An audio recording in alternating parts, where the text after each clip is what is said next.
السلام علیکم ورحمۃ اللہ. لا حول ولا قوة الا باللہ حسبنا اللہ ونعم الوکیل. یا حی یا قیوم برحمتک استغیث. لا الہ الا انت سبحانک انی کنت من الظالمین. اللهم صل على محمد وعلى آل محمد واصحاب محمد وازواج محمد وامة محمد اجمعین الى یوم الدین آمین. الحمد للہ رب العالمین والصلاة والسلام علی سید الانبیاء والمرسلین وعلی آلہ واصحابہ وازواجہ وامتہ اجمعین الى یوم الدین. الحمد للہ آج 15 جنوری 2023 کو ہمارا یہ پبلک سیشن نمبر 77 انشاءاللہ منعقد ہونے جا رہا ہے. آپ کے سوالات یہ پرچیوں کی شکل میں میرے پاس آ چکے ہیں، انہیں ہم بعد میں ڈسکس کریں گے. پہلے اس ویک میں ایک کرنٹ افیئر کے طور پر بریلوی مکتب کے بہت بڑے عالم دین فیصل آباد میں، جو اپنے وقت میں بہت بڑے مناظر بھی تھے، 70+ ان کی ایج تھی، مولانا سعید احمد اسعد صاحب رحمہ اللہ تعالی، پچھلے دنوں ان کی ڈیتھ ہوئی ہے 11 جنوری 2023 کو. میری ان سے ملاقات جو پراپر ہوئی تھی دعوت و تبلیغ کا کام شروع کرنے کے بعد، وہ اگست 2019 میں ہوئی تھی، جس کی اس وقت تفصیلات بھی ہم نے ویڈیو میں ریکارڈ کروا دی تھیں، کچھ تصاویر بھی تھیں. ویسے میں پرسنلی ان کو اپنے آپ سمجھ لیں میٹرک کی ایج سے ہی جانتا ہوں، کیونکہ ان کا پیر خانہ جیلم میں ہے، کالا دے گاؤں میں ان کی بیعت تھی سلسلہ نقشبندیہ مجددیہ کے اندر. ان کے والد صاحب کو بھی خلافت تھی. کوٹلی میں بھی ایک ان کا مزار ہے، ان کے بزرگوں کے سلسلے چل رہے ہیں، اور جیلم کے اندر بھی. تو اس لیے جیلم ان کا وقتاً فوقتاً آنا جانا رہتا تھا. عموماً جو میلاد مصطفیٰ صلی اللہ علیہ وآلہ وسلم کی محافل ربیع الاول کے مہینے میں ہوا کرتی تھی، ان میں 12 ربیع الاول کا جو مین پروگرام ہے اس میں عموماً ان کو بلایا جاتا تھا، کیونکہ وہ بڑے عالم دین تھے. اللہ تعالیٰ بحیثیت انسان جو ان سے غلطیاں ہوئیں ان سے درگزر فرمائے، انہیں نیک کاموں کا اجر عطا فرمائے، ان کے لواحقین کو صبر دے اور اس صبر پہ اجر عظیم عطا فرمائے، آمین. ان کی تقریر تو ہم بڑے غور سے سنا کرتے تھے. اس کی وجہ ہے کہ یہ عموماً ریفرنسز کے ساتھ گفتگو کرتے تھے، جو بھی وہ اپنے دلائل رکھتے تھے ان میں سے ظاہر ہے کہ ساری چیزیں تو غلط نہیں ہیں، کافی ساری چیزیں ٹھیک بھی ہیں. سب سے پہلے شیخ ناصر الدین البانی رحمہ اللہ تعالی المتوفی 1999 عیسوی، جو محدث اعظم تھے سعودیہ کے. ویسے تو البانیہ سے تھے لیکن سعودیہ میں سیٹل ہو گئے. آج بھی ام القرا یونیورسٹی میں، مدینہ یونیورسٹی میں اکثر لوگ ان کے اسٹوڈنٹس ہیں. پوری دنیا میں ان کا نام ہے. عرب دنیا میں شیخ البانی رحمہ اللہ تعالی اور عجم میں شیخ زبیر علی زئی رحمہ اللہ تعالی، یہ دو بڑے دور حاضر کے محققین ہیں جنہوں نے احادیث کی تحکیم کا کام کیا، اس پہ حکم لگائے اصول محدثین کے اوپر. تو شیخ البانی اس وقت اپنے عروج پہ تھے. 1994 کی میں بات کر رہا ہوں. ڈیتھ تو ان کی 1999 میں ہوئی ہے. جس وقت وہ زندہ تھے اس وقت بھی اللہ تعالیٰ نے انہیں پوری دنیا کے اندر حدیث کے حوالے سے ایک مقام دیا تھا، اور وفات کے بعد تو ظاہر ہے جیسے ٹیکنالوجی عام ہوئی ہے تو زیادہ کھل کے معاملات سامنے آئے ہیں. تو مجھے یاد ہے 1994 میں جب میں ایف ایس سی کا اسٹوڈنٹ تھا تو سید احمد اسد صاحب جیلم آئے ہوئے تھے، اور سب سے پہلے میں نے شیخ ناصر الدین البانی کا نام ان کے ہی منہ سے سنا تھا، مجھے تو پتہ ہی نہیں تھا. اور وہ کہتے تھے کہ وہابیاں دا سب تو وڈا محدث جڑا کسی حدیث نو صحیح کہہ دے تے سارے وہابی کہندے نے صحیح، جس حدیث نو ضعیف کہہ دے سارے وہابی دنیا دے کہندے حدیث ضعیف. یہ جملے مجھے ابھی بھی یاد ہیں پنجابی میں. تو خیر اس وقت تو مجھے اندازہ نہیں تھا ان چیزوں کا. تو وہ شیخ البانی کو کوٹ کیا کرتے تھے اپنے مسلک کی تائید میں. جو احادیث جن پہ تحکیم لگائی تھی صحت کے اعتبار سے شیخ البانی نے, تو وہ کوٹ کرتے تھے کہ شیخ البانی نے اس حدیث کو صحیح کہا ہے. اور عموماً جو عام علماء ہیں ان سے ہٹ کے وہ علمی دلائل کے ساتھ اپنا موقف رکھا کرتے تھے. یہ ان کی خوبی تھی. چونکہ مناظر تھے تو مناظر جو ہے وہ صرف لگی لپٹی باتیں نہیں کر سکتا, چرب زبانی کے ساتھ ساتھ کوئی محکم دلائل بھی چاہیے ہوتے ہیں. صرف چرب زبانی سے بھی کام نہیں چلتا. اس زمانے میں یہ دو بڑے ہی مناظر تھے ان کے, ایک سید احمد اسد صاحب, دوسرے سید عرفان شاہ مشہدی صاحب. وہ تو ابھی حیات ہیں اور سید ہیں, وہ بھی ماشاءاللہ کافی علمی دلائل کے ساتھ گفتگو کرتے تھے. تو اب تو خیر وہ کافی بوڑھے ہو چکے ہیں. تو سید احمد اسد صاحب اس وقت بھی اہل حدیث کے ساتھ, دیوبند کے ساتھ مختلف ٹاپکس کے اوپر مناظرے کیا کرتے تھے, اور اکثر وہ اپنے مخالفین کو اپنے دلائل کے ساتھ پچھاڑ دیتے تھے. اور ظاہر ہے قرآن و سنت کے دلائل سے تو پچھاڑنا ذرا مشکل ہوتا ہے. وہ مار جو کھاتا ہے نا مخالف, وہ اس بات پہ کھاتا ہے کہ تیرے ابے نے بھی یہ لکھا ہوا ہے. اس معاملے میں انہیں ملکہ حاصل تھا, یعنی دیوبند اور اہل حدیث کی مٹی پلید کر دیتے تھے وہ ان کے بزرگوں کی تعلیمات کی روشنی میں. قرآن و سنت خود وہ کتنا مانتے تھے یا ان کے مخالفین کتنا مانتے ہیں وہ آپ کو پتا ہے. پچھلے دنوں ان کی ایک ویڈیو وائرل ہوئی اور میں نے ارادہ کیا ہوا تھا کہ میں نے اس ویک ان کو آڑے ہاتھوں لینا ہے, سید احمد اسد صاحب کو, لیکن وہ اللہ کو پیارے ہو گئے. اب وہ گفتگو تو میں ضرور اس پہ تھوڑی سی کروں گا, لیکن اس سخت انداز میں نہیں کروں گا, کیونکہ جب کوئی بندہ دنیا سے چلا گیا تو اب وہ اپنا دفاع تو سامنے آ کے نہیں کر سکتا. لیکن یہ میرا شرعی حق ہے کہ رسول اللہ صلی اللہ علیہ وآلہ وسلم کے حوالے سے کوئی شخص مجھ پہ گستاخی کا الزام لگائے تو میں اسے کلیریفائی تو کروں کہ ان کو کسی نے ادھورا کلپ کاٹ کے بھیجا ہے, آؤٹ آف کانٹیکسٹ کوئی بات ان تک پہنچائی ہے اور اس کا وہ جواب دے رہے ہیں. انجینئر محمد علی مرزا کی گستاخی اور بے باکی, یعنی جس شخص نے پوری دنیا کے بڑے بڑے فرقوں کے پچھلے 1000 سال کے بابوں کو صرف اس وجہ سے للکارا ہے کہ ان کی تعلیمات کو وہ شخص اس ہستی کی تعلیمات کے خلاف سمجھتا ہے کہ جس کی قبر مدینے میں ہے صلی اللہ علیہ وآلہ وسلم. اس لیے تو ہم نے یہ نعرہ بلند کیا ہے کہ میرے نبی سا ہے ہی کوئی نہیں, تیرے بابے تھے شے ہی کوئی نہیں. تو جو شخص خود رسول اللہ کے دفاع میں کھڑا ہوا ہے صلی اللہ علیہ وآلہ وسلم اور جینورلی کھڑا ہوا ہے, ویسے تو بہت لوگ دعویٰ کرتے ہیں, تو اس کے بارے میں یہ تہمت لگانا یہ بڑی زیادتی والی بات ہے. خیر وہ اب چونکہ دنیا سے چلے گئے تو میں ان کی اس غلطی کو تو ضرور ہائی لائٹ کروں گا احترام کے دائرے میں. باقی جو میں نے جس طرح آپ کو پتا ہے کہ میں آڑے ہاتھوں لیتا ہوں ساروں کو, تو وہ تو اس طرح اس پوزیشن میں نہیں ہو. ظاہر ہے کہ میں بھی اس وجہ سے دکھی بھی ہوں.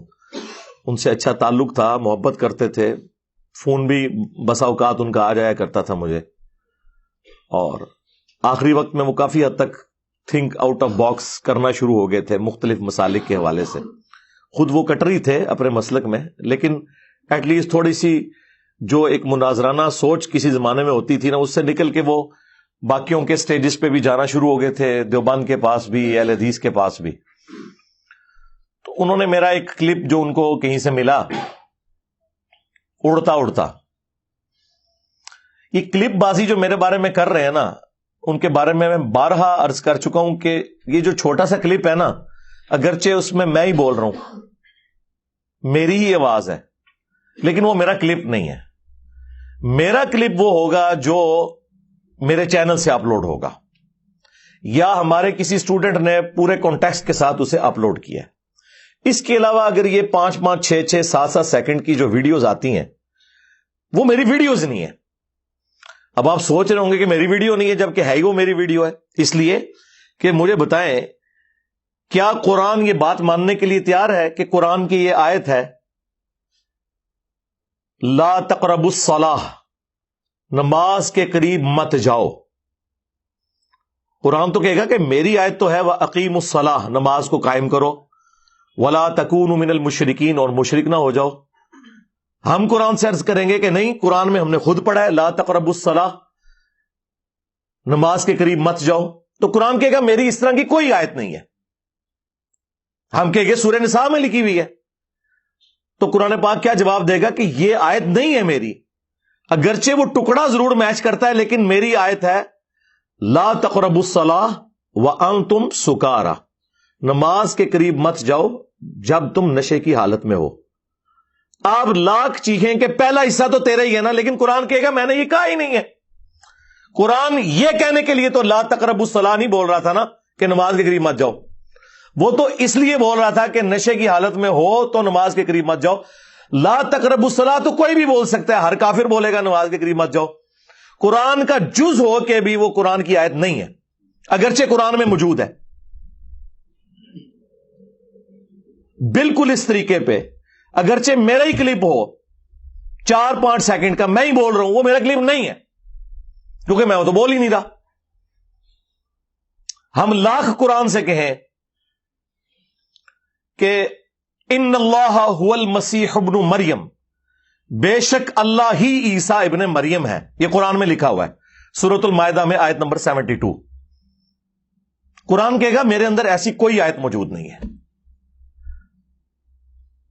تو پھر قرآن سے پوچھیں، قرآن کہے گا کہ میری آیت ہے لقد کفر الذین قالوا ان اللہ هو المسیح ابن مریم، بے شک وہ لوگ کھلا کفر کر رہے ہیں جو کہہ رہے ہیں کہ اللہ ہی عیسیٰ ابن مریم ہے. اب آپ کہیں کہ نہیں نہیں نہیں نہیں، یہ جو اگلا حصہ یہ تو تیرے اندر موجود ہے، ان اللہ هو المسیح ابن مریم. تو قرآن آگے سے کہے گا بے شک میرے میں موجود ہے لیکن یہ میری آیت نہیں ہے، کیونکہ میں یہ تو کہنا ہی نہیں چاہ رہا. میں تو یہ کہہ رہا ہوں کہ وہ لوگ کافر ہیں جو کہہ رہے ہیں کہ اللہ ہی عیسیٰ ابن مریم ہے. اب آپ کو سمجھ آئی بات کی؟ جملہ تو کوئی بھی بول سکتا ہے. اگر قرآن اپنے جملے سے پیچھے ہٹ جائے صرف اس وجہ سے کہ اسے آؤٹ آف کانٹیکسٹ آپ نے پیش کیا ہے، اتنے حصے کو بھی قرآن اپنی آیت نہیں مانے گا کیونکہ وہ یہ کہنا ہی نہیں چاہ رہا. اس طریقے سے میں کہنا کچھ اور چاہ رہا ہوتا ہوں، یہ اس میں سے جملہ کاٹتے ہیں آؤٹ آف کانٹیکسٹ اور میرے اوپر گستاخی کا الزام لگا دیتے ہیں. اور یہ یاد رکھیے گا بسا اوقات میری 3 مختلف سٹیٹمنٹس بھی بیک وقت درست ہوتی ہیں. جس طرح قرآن میں ناسخ و منسوخ کے حوالے سے آیات ہے یا سچویشن کے اعتبار سے 3-4 مختلف جگہ پہ ایک ہی بات کو مختلف انداز میں بیان کیا جاتا ہے، وہ ساری اپنی جگہ جسٹیفائی ہوتی ہیں. وہ کوئی ہم سے پوچھے گا تو پھر ہم اسے بتائیں گے بھی یہ اس موقع پہ تھا، پھر یوں ہوا، پھر یوں ہوا، پھر یوں ہوا. اس طریقے سے اگر میری کوئی ویڈیو کاٹتا ہے تو میں بتاؤں گا کہ ہاں بھائی یہ اس موقع پہ تھا، یہ اس موقع پہ تھا، یہ اس موقع پہ تھا. یہ بھی میں تھوڑی دیر پہلے اسٹرانگ روم میں بیٹھا ہوا تھا، مجھے انور بھائی نے ایک کلپ دکھایا ہے، اس میں انہوں نے میری مختلف سٹیٹمنٹس چلائی ہوئی ہیں اور کہہ رہے ہیں دیکھو کیسی غلط بیانی کر رہے ہیں. میں نے پچھلے دنوں کہا کہ میں حضرت معاویہ رضی اللہ تعالیٰ کے حوالے سے مجھے اتنی ڈیٹیلز کلیئر نہیں تھی جب تک، تو میں پھر کھل کے بیان بھی نہیں کرتا تھا، ظاہر مجھے پتا نہیں تھا، بعد میں نے رجوع کر لیا. اچھا، پھر انہوں نے میرے ایک لائیو سیشن سے ایک کلپ بیچ میں ڈالا ہوا جس میں میں نے کہا ہے کہ مجھے پہلے بھی یہ باتیں پتا تھیں لیکن میں نے کبھی کھول کر بیان نہیں کی کیونکہ حالات سازگار نہیں تھے. اور پھر ایک بہت پرانا کلپ جس میں اگرچہ اس میں کہہ رہا ہوں کہ ہم ان کی غلطیوں کو اجتہادی مانتے ہیں لیکن ہم اس کو ڈسکس نہیں کرتے. وہ کہتے ہیں چلو یہ پہلی اور آخری سٹیٹمنٹ تو میچ کر گئی، یہ درمیان میں جو کہہ رہا ہے مجھے پتا بھی تھا تب بھی میں نے بیان نہیں کیا، اور دوسری طرف کہہ رہا ہے مجھے پتا ہی نہیں تھا. جناب یہ ساری سٹیٹمنٹس اپنی جگہ درست ہیں، یہ فیز ہے، مختلف فیزز ہیں. پتا چلنے کے فوراً بعد ریکارڈنگ نہیں کروا دی، حالات و واقعات کا انتظار کیا، اور جب میرے اوپر پریشر آیا تو پھر میں نے وہ ویڈیو ریکارڈ کروائی حضرت معاویہ رضی اللہ تعالیٰ عنہ 15 اہل سنت کے اماموں کی روشنی میں. اس سے پہلے میں اجتہادی غلطی کہتا تھا تو وہ ایک سٹیپ میں نے اس میں طے کیا. تو یہ سٹیٹمنٹس بیک وقت ساری جگہ درست ہیں کہ پہلے پتا نہیں تھا، پھر پتا چلا تو اس میں سے کچھ بیان کیا، کچھ روک لیا، اس وجہ سے کہ حالات فیوریبل نہیں تھے. اور پھر جب حالات فیوریبل ہوئے تو اس سے بہتر بیان کیا، اور پھر فائنلی اس چیز کو کنکلوڈ کیا. تو میں اللہ کے فضل سے زندہ ہوں. میں اپنے اسٹوڈنٹس کو کہتا ہوں کہ باقی لوگوں کو تو اللہ نے یہ موقع نہیں دیا. میں نہیں سمجھتا اس پلانٹ ارتھ پہ کوئی بندہ ابھی تک کوئی ایسا گزرا ہے کہ جس کے اوپر کیے جانے والے اعتراضات کے جوابات وہ خود دے کے مرا ہو، سوائے میرے. کیونکہ ظاہر اس وقت حالات و واقعات نہیں تھے نا، لوگوں کے سامنے ویڈیوز نہیں بنی ہوئی تھیں کہ پوری دنیا کے سامنے ویڈیوز جاتی ہیں اور پوری دنیا کے لوگ ٹوٹ پڑتے، تو یقیناً وہ لوگ بھی اپنی زندگی میں جوابات دیتے. اس میں کوئی میرا کمال نہیں ہے، یہ دور ایسا ہے. لیکن پوری دنیا کے علماء اور ان کے فرقے اسلام کی خدمت یہ سمجھ رہے ہیں کہ مرنے سے پہلے ایک کلپ انہوں نے میرے خلاف ضرور بنانا ہے. لہذا مجھے یہ ایج حاصل ہے کہ دنیا میں اللہ کے فضل سے میں وہ خوش نصیب انسان ہوں کہ پوری دنیا جس کی آخرت کی فکر میں لگی ہوئی ہے نا، وہ میں ہوں. کہ جی نے یہ غلط کہہ دیا، اس پہ رجوع کرے، یہ غلط کہہ دیا، اس کے اوپر معافی مانگے، یہ گستاخی ہوگی معافی. اتنے زیادہ کیمرے میرے اوپر فٹ ہے، میرے اپنے اسٹوڈنٹس کے بھی، مخالفین کے بھی. لہذا مجھے اللہ نے زندگی میں موقع دیا ہے کہ میں اپنے اوپر ہونے والے ہر اعتراض کا جواب دے کے مروں، اور میں دے چکا ہوں الحمدللہ. انجینئر محمد علی مرزا اسٹوڈنٹس کی عدالت میں ریکارڈ ہوا، وہ تو لیٹسٹ پروگرام ہے کچھ عرصہ پہلے. اس سے پہلے بھی وقتاً فوقتاً جو چیزیں آئی وہ میں نے مجلس 50 میرا انٹرویو دیکھ لیں، اس میں میں نے جو ابھی اعتراضات آنے تھے ان کے بھی جوابات دیے. یہ بھی سعید اسد صاحب سے بات شروع ہوئی رحمہ اللہ تعالیٰ، تو انہوں نے اپنی وفات سے کچھ عرصہ پہلے کلپ اپلوڈ کیا جس میں انہوں نے میرا کلپ چلایا، اور اس کلپ کے اندر کتنی کٹنگز ہیں ان کو خود نہیں خیال آیا کہ یار یہ بندہ اگر یہ بات کر رہا ہے تو کسی کانٹیکسٹ میں بات کی ہوگی. اور میں وہ حدیث صحیح بخاری سے بیان کر رہا ہوں، اور بخاری سے بھی بڑھ کے قرآن کی ایک آیت ہے. وہ اس بحث میں پڑھ گئے کہ قرآن کی یہ آیت جو ہے وہ مکی ہے، اور انجینئر صاحب جو حدیث بیان کر رہے ہیں وہ مدینہ شریف میں ہے. تو اس کی وجہ سے نا یہ اس کے اوپر بیٹھتی نہیں. میرے بھائی جو میں حدیث بیان کر رہا ہوں وہ بخاری کے اندر موجود ہے، میں نے خود لکھی ہوئی ہے. اور دوسرا یہ آپ کو کس نے کہہ دیا کہ مکی آیت اگر کوئی ہو وہ مدینے میں کوٹ نہیں ہو سکتی؟ قرآن کے عقائد تو یونیورسل ٹروتھ ہے، چاہے وہ مکے میں نازل ہو. 2/3 قرآن مکے میں نازل ہوا ہے توحید کے اوپر. تو کیا توحید کے اوپر جو گفتگو ہے وہ مدینے میں کوٹ نہیں ہوگی؟ مدینے میں آپ نے جتنی توحید بیان کرنی ہے مکی قرآن سے ہی بیان کرنی ہے. آج بھی جو توحید بیان کرنی ہے وہ مکی قرآن سے. اور صحابہ کرام تو اس سے بھی بڑھ کے آیت کسی اور موقع پہ نازل ہوئی ہوتی تھی وہ فٹ کہیں اور کر دیتے تھے، صرف ان پرنسپل دیکھتے ہوئے، جس کی واضح مثال وہ بخاری مسلم کی حدیث ہے. ایک عورت ابن مسعود کے پاس آئی رضی اللہ تعالیٰ عنہ، کم از کم وہ تابعیہ تو ہوگی نہیں تو صحابیہ، اور کہا کہ میں نے سنا ہے کہ آپ یہ کہتے ہیں کہ قرآن میں اللہ نے لعنت فرمائی ہے ان عورتوں پر جو چہرے کے بال اکھاڑے، یہ یا دانتوں میں خوبصورت دکھنے کے لیے گیپ بنوائیں، یا گدوائیں، یا ٹیٹو بنوائیں. تو ابن مسعود نے فرمایا کہ ہاں بالکل. تو اس نے کہا کہ میں نے تو پورا قرآن پڑھا ہے، مجھے تو قرآن میں کوئی ایسی آیت نہیں ملی. یقیناً قرآن میں ایسی کوئی آیت موجود ہی نہیں ہے. اور وہ عورت تو کہہ بھی سکتی تھی اس لیے کہ ظاہر قرآن تو اس وقت لوگ پڑھتے تھے، صرف اصالہ ثواب کا ذریعہ نہیں بنایا ہوا تھا. تو اس نے کہا قرآن میں تو کوئی ایسی آیت نہیں. تو ابن مسعود نے کہا تم نے قرآن میں نہیں یہ پڑھی سورۃ الحشر کی آیت وما آتاکم الرسول فخذوہ وما نہاکم عنہ فانتہوا، جو رسول اللہ تمہیں دیں وہ لے لو، جس سے منع فرمائے اس سے رک جاؤ. اور پھر کہا کہ رسول اللہ نے لعنت فرمائی ہے ان لوگوں کے اوپر، ان عورتوں پہ جو چہرے کے بال اکھاڑے، خوبصورت دکھنے کے لیے دانتوں میں گیپ بنوائیں یا ٹیٹو بنوائیں، گدوائیں. اچھا، اس صحابیہ نے آگے سے یہ نہیں کہا کہ یہ آیت تو مال غنیمت کے بارے میں تھی قرآن میں، آپ کو کس نے یہ اتھارٹی دی کہ اسے جنرلائز کر دیں؟ یہ سعید احمد اسد صاحب کی بات کا میں جواب دے رہا ہوں. کاش ان لوگوں نے قرآن و حدیث ٹوٹیلٹی میں پڑھا ہوتا تو انہیں پتا ہوتا. اب یہ آج آگے باتیں کرتے ہیں انجینئر صاحب کے پاس اتنا علم کہاں سے آ گیا؟ میرے بھائی اس لیے کہ میرے پاس انجینئرنگ کی ڈگری ہے، میکینیکل انجینئرنگ کی، اور میں اپنی یونیورسٹیز کے ٹاپرز میں سے ہوں، آنرز کے ساتھ ڈگری کی ہوئی ہے. اس کے بعد میں نے اپنا انٹلیکٹ استعمال کیا قرآن و سنت کے اوپر. تو اللہ تعالیٰ نے یہ راہ میرے لیے کھولی ہیں. والذین جاہدوا فینا لنہدینہم سبلنا، جو لوگ ہماری راہ میں کوشش کریں گے ہم اپنی راہیں ان کے لیے کھول دیں گے. تو یہ حدیث بخاری مسلم دونوں میں تھی. اب اس عورت کا کام بنتا تھا کہ وہ کہتی کہ یہ آیت تو مال غنیمت کے بارے میں ہے، اس کا کیا لینا دینا اس معاملے کے ساتھ کہ آپ اسے ٹیٹو بنوانے کے اوپر اور ان چیزوں کے اوپر لگا دیں. انہیں پتا تھا یہ آیات جنرلائز ہوگی، جس طرح میں جنرلائز کرتا ہوں کہ سورہ بقرہ کی یہ جو آیت ہے نا، وَلَا تُلْقُوا بِأَيْدِيكُمْ إِلَى التَّهْلُكَةِ، اپنے ہاتھوں سے اپنے آپ کو ہلاک مت کرو. یہ اسپیسیفکلی آیت تو قرآن میں ہے. جو لوگ اللہ کی راہ میں مال خرچ نہیں کرتے، گویا اللہ تعالیٰ فرما رہا ہے تم اپنے آپ کو ہلاک کر رہے ہو. لیکن اسی آیت کے تحت دنیا کے تمام علماء سگریٹ پینے کو حرام قرار دیتے ہیں کہ وہ اپنی جان کو ہلاک کرنا ہے. تو بالکل درست ہے. قرآن کی آیات یونیورسل ٹروتھس ہیں، جسے فٹ اسے گفٹ. تو وہ صحابیہ کہنے لگیں کہ حضرت آپ کی بیوی بھی یہ سب کچھ کرتی ہے. وہی بات کہ میں تھوڑا ایک کلپ تک ہے. اس زمانے میں کسی نے کلپ ابن مسعود کا بھی کاٹا ہوگا نا کہ ابن مسعود کی بیوی بھی وہ سارے کام کرتی ہے جو ابن مسعود لوگوں کو منع کرتے ہیں. ظاہر ہے سنی سنائی بات. تو ابن مسعود نے کوئی غصہ نہیں کھایا. انہوں نے کہا جاؤ میری بیوی کو دیکھ لو. وہ عورت اندر گئی، بخاری مسلم کے الفاظ ہیں، شرمندہ ہو کے باہر نکلی اور کہا کہ آپ کی بیوی میں تو ایسی کوئی بات نہیں ہے. وہ کلپ ہی کسی نے کاٹا ہوا تھا.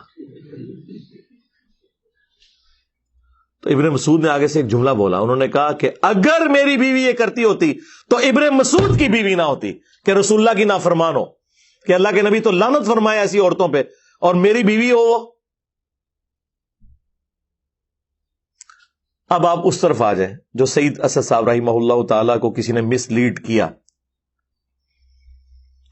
وہ میں بخاری کی حدیث بیان کر رہا تھا. ام العلا سلام اللہ علیہا ایک بوڑھے صحابی تھے، عثمان بن مظعون رضی اللہ تعالیٰ عنہ. وہ ان کی خدمت کیا کرتی تھی. وہ فوت ہو گئے. نبی علیہ السلام ان کی میت پہ آئے تو ام العلا نے رسول اللہ کی موجودگی میں کہہ دیا اے عثمان، اللہ کے حضور تو آپ کے لیے بہت اجر ہے، جنتیں ہیں. تو نبی علیہ السلام نے کہا کہ ام العلا تمہیں کس نے بتا دیا کہ یہ جنت میں ہے؟ حالانکہ میں اللہ کا رسول ہوں، مجھے نہیں پتا کہ میرے ساتھ اور تمہارے ساتھ کیا ہونے والا ہے. یہ بڑے سخت الفاظ تھے. انہوں نے کہا کہ یہ رسول اللہ کی گستاخی ہو گئی ہے. صحیح بخاری میں حدیث ہے، ام العلا کہتی ہیں کہ حضرت عثمان بن مظعون فوت ہوئے جب رضی اللہ تعالیٰ عنہ، بڑے درویش صحابی تھے اور بڑے عبادت گزار. جب وہ فوت ہوئے تو نبی علیہ السلام آئے ان کی میت کے اوپر. تو میں نے کہا کہ اے عثمان، اللہ کے حضور تیرے لیے جنت ہے. تو نبی علیہ السلام نے جب یہ جملہ سنا تو آپ نے ام العلا سے کہا کہ تمہیں کس نے بتا دیا کہ اس کے لیے جنت ہے؟ حالانکہ میں اللہ کا رسول ہوں لیکن مجھے نہیں پتا میرے ساتھ کیا ہونا ہے. جی، اور یہ سیم الفاظ سورۃ الاحقاف میں بھی قرآن میں موجود ہیں. کیا نبی تم فرماؤ مجھے تو نہیں پتا میرے ساتھ اور تمہارے ساتھ کیا ہونے والا ہے. ام العلا کہتی ہیں کہ اللہ کی قسم اس کے بعد میں نے پوری زندگی کبھی کسی شخص کے مرنے پہ نہیں کہا کہ سیدھا جنت ہی جائے. قرآن پاک کی جس آیت سے استدلال کیا گیا ہے اور جو نتیجہ نکالا گیا ہے، بڑا خطرناک نتیجہ ہے، بہت ہی زیادہ خطرناک. میرا خیال یہ ہے کہ موصوف کو شاید خود بھی اندازہ نہیں کہ میں نے کتنی خطرناک بات کر دی ہے. ذرا ٹھنڈے دل سے سوچئے، کیا نبی کریم علیہ السلام کو اپنے جنتی ہونے کا یقین نہیں تھا؟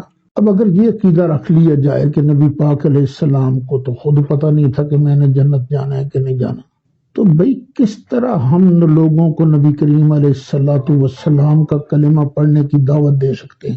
میں مشورہ دوں گا کہ خدا کے لیے اس بات سے رجوع کر لیجئے. یہ بڑی خطرناک بات ہے. حدیث بخاری میں لکھی ہوئی ہے، گستاخی انجینئر صاحب کر رہے ہیں. کہنے والے رسول اللہ ہیں، گستاخی انجینئر صاحب کر رہے ہیں. اور اس پہ میں نے جملہ بولا کہ اس سے بڑھ کر قرآن میں لکھا ہوا ہے سورۃ الاحقاف میں کہ اے نبی تم فرماؤ میں کوئی نیا رسول نہیں ہوں، مجھے تو نہیں پتا کہ خود میرے ساتھ اور تمہارے ساتھ کیا معاملہ ہونے والا ہے. لیکن ساتھ میں نے یہ بھی بولا کہ حالانکہ ہمیں پتا ہے کہ وہ اللہ کے رسول ہے صلی اللہ علیہ وسلم، قطعی جنتی ہیں، لیکن یہ امت کی اصلاح کے لیے تھا. یہ جملے اس میں سے کٹے میں. میں کہتا ہوں یہ جملے کاٹ کے بھی میرے پہ فتویٰ کیسے تھا؟ ڈسکس تو بخاری اور سورۃ الاحقاف ہونی چاہیے تھی. اللہ کو گستاخ ڈکلیئر کرتے، رسول اللہ کو گستاخ ڈکلیئر کرتے، اس کے بعد بخاری کو ڈکلیئر کرتے، میرا تو چوتھا نمبر آتا تھا. کیسے ظالم ہے یار. اور پتہ نہیں کہ اس طرح کے جملے بول کے کتنے عاشقان رسول کو یہ ورگلا رہے ہوتے ہیں کہ جاؤ جی انجینئر پہ چڑھ دوڑو جا کے، اس بات کے اوپر کہ وہ قرآن بیان کر رہا ہے، احادیث بیان کر رہا ہے. ام العلا کہتی ہیں اللہ کی قسم اس کے بعد میں نے کبھی کسی کے لیے نہیں کہا کہ یہ جنتی ہے، اتنا میں ڈر گئی. اب مجھے بتائیں جو عبد القادر جیلانی کی طرف منسوب ہے وہ کہتے ہیں میں اپنے سارے مرید ہی جنت میں لے کے جاؤں گا، وہ تو شاہی کوئی نہیں. لے جاؤ بابے اپنے، تو جو آپ نے بنائے میں نٹھو ادھروں. آپ کی وہ فیصلہ باد کی لینگویج نٹھو.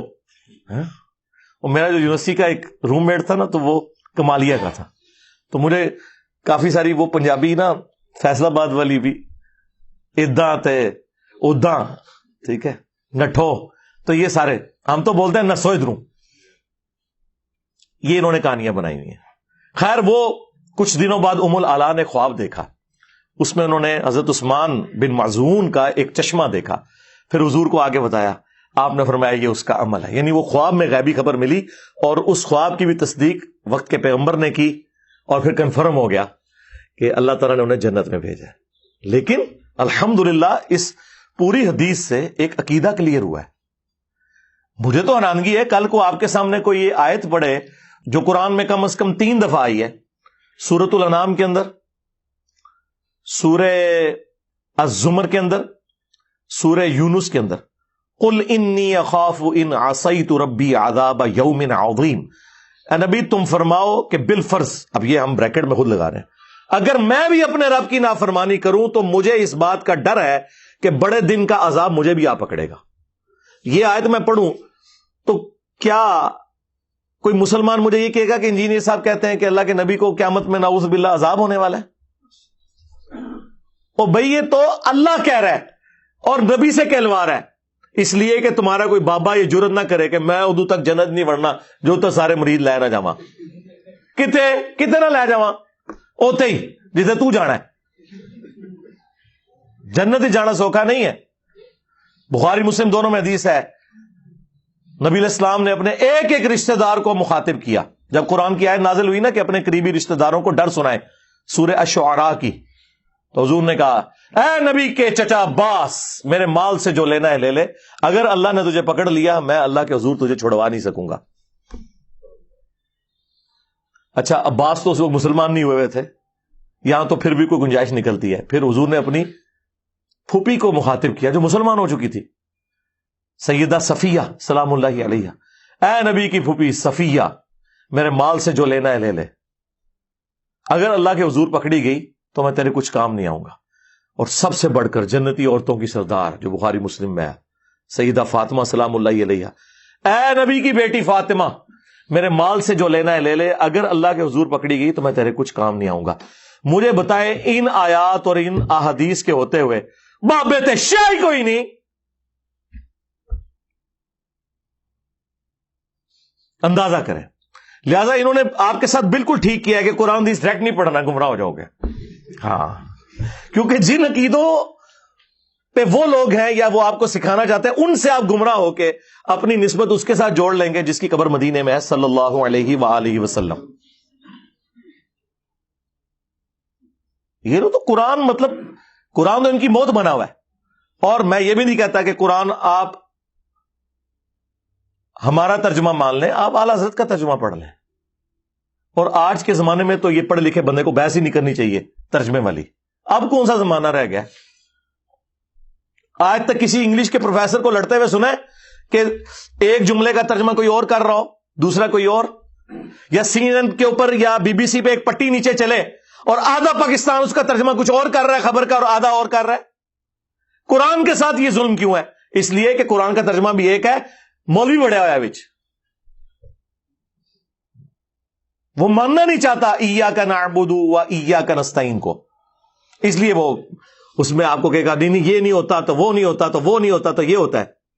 میں نے اکثر یہ آپ کو کہا کہ قرآن میں ایک آیت ایسی ہے کہ اگر وہ آیت آپ کسی چوک میں کھڑے ہو کر بلند آواز سے پڑھیں تو شہادت یقینی ہے. یہ جو لوگ کہتے ہیں نا غلامی رسول میں موت بھی قبول ہے, حرمت رسول پہ جان بھی قربان ہے, تو اگر کوئی واقعی قربان کروانا چاہتا ہے تو قرآن کی یہ آیت اور ترجمہ اعلیٰ حضرت کا پڑھ لے.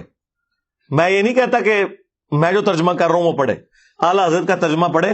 سورۃ الاعراف آیت نمبر 188, قل لا املک لنفسی نفعا ولا ضرا.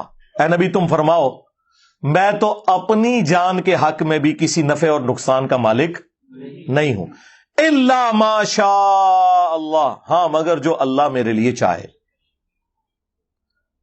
اس میں بعض اوقات نا یہ گھس جاتے ہیں کہ جو اللہ چاہے, یعنی جتنا اللہ نے مجھے اختیار دیا ہوا ہے, نعوذ باللہ, یہ اس طرح بھی چال پڑتے ہیں.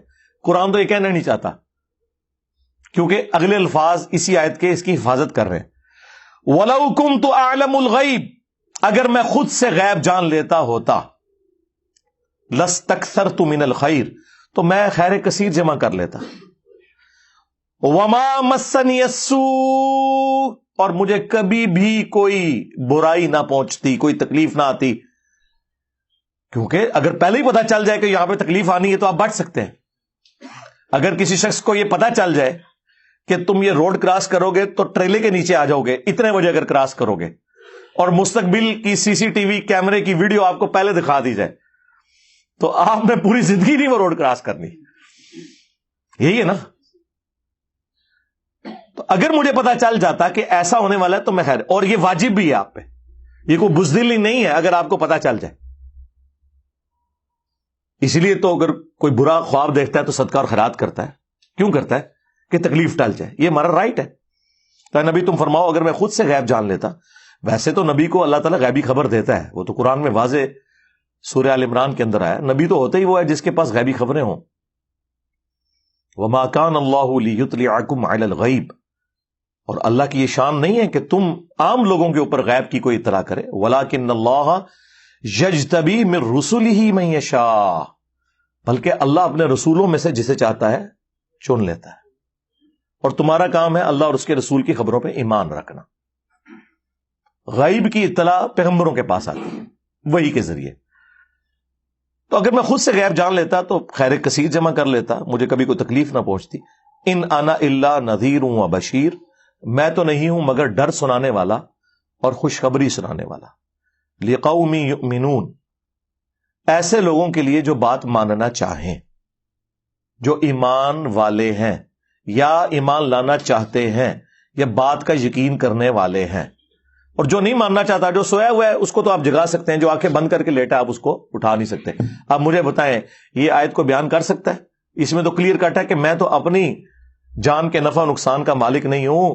تو سرکار پھر ہم اس پہ کیوں نہ بولیں کہ اگر رسول اللہ کا یہ سٹیٹس ہے تو تیرے بابے تو شاہی کوئی نہیں, کیونکہ میرے نبی سا ہے ہی کوئی نہیں, تیرے سارے بابے شاہی کوئی نہیں. یعنی رسول اللہ کے مقابلے پہ صلی اللہ علیہ وآلہ وسلم ہم اپنے ساتھ مقابلہ کروا ہی نہیں رہے, ان کے ساتھ کروا رہے ہیں. وہ بھی اس لیے کروا رہے ہیں کہ یہ لوگ ان کو عزت دیتے ہیں. میں تو ان کے کسی بابے کو بھی اپنے کسی اسٹوڈنٹ کے برابر بھی نہیں سمجھتا, اگر میرے کو پوچھو. ہاں سیدھی جی گل ہے, ہمیں تو کوئی شک نہیں ہے کہ انہوں نے دین کے ساتھ جو کچھ کیا ہے, اگر یہ ان کی تعلیمات ہیں جو انہوں نے پھیلائی ہیں اپنی کتابوں میں اور اپنے ماننے والوں کو, اور اگر نہیں پھیلائی ہیں تو اللہ اور ان کا معاملہ ہے. ہاں جہاں پہ ہمارے پاس پیرلل میں کوئی سورس موجود ہے وہاں ہم کسی بابے کو کرٹیسائز نہیں کریں گے. جس طرح عیسیٰ ابن مریم کے بارے میں 2.25 ارب عیسائی شرکیہ عقیدے رکھے ہوئے ہیں, لیکن عیسیٰ ابن مریم کے دفاع پہ قرآن کھڑا ہے. وجیہا فی الدنیا والآخرہ ومن المقربین, دنیا اور آخرت میں اللہ کے حضور وجاہت والے ہیں اور اللہ کے قریبی لوگوں میں سے. عیسیٰ ابن مریم کے بارے میں کوئی بکواس کرے گا ہم اس کی زبان کھینچ لیں گے, کیونکہ عیسیٰ ابن مریم اگرچہ 2.25 ارب کرسچنز کے بابا ہیں لیکن ریسپیکٹیبل بابا ہیں. جس طرح کہ ہمارے بابا ہیں النبی اولا بالمؤمنین من انفسہم وازواجہ امہاتہم, نبی تمہاری جانوں سے بڑھ کر تم پر حق رکھتے ہیں, اور نبی کی بیویاں امت کی مائیں ہیں. تو نبی امت کا روحانی باپ, الحمدللہ اللہ کا شکر ہے. تو ہم لوگوں کو لوگوں کے بنائے ہوئے بزرگوں سے توڑ کر اس شخص کے ساتھ جوڑ رہے ہیں جس کی قبر مدینے میں ہے صلی اللہ علیہ وآلہ وسلم.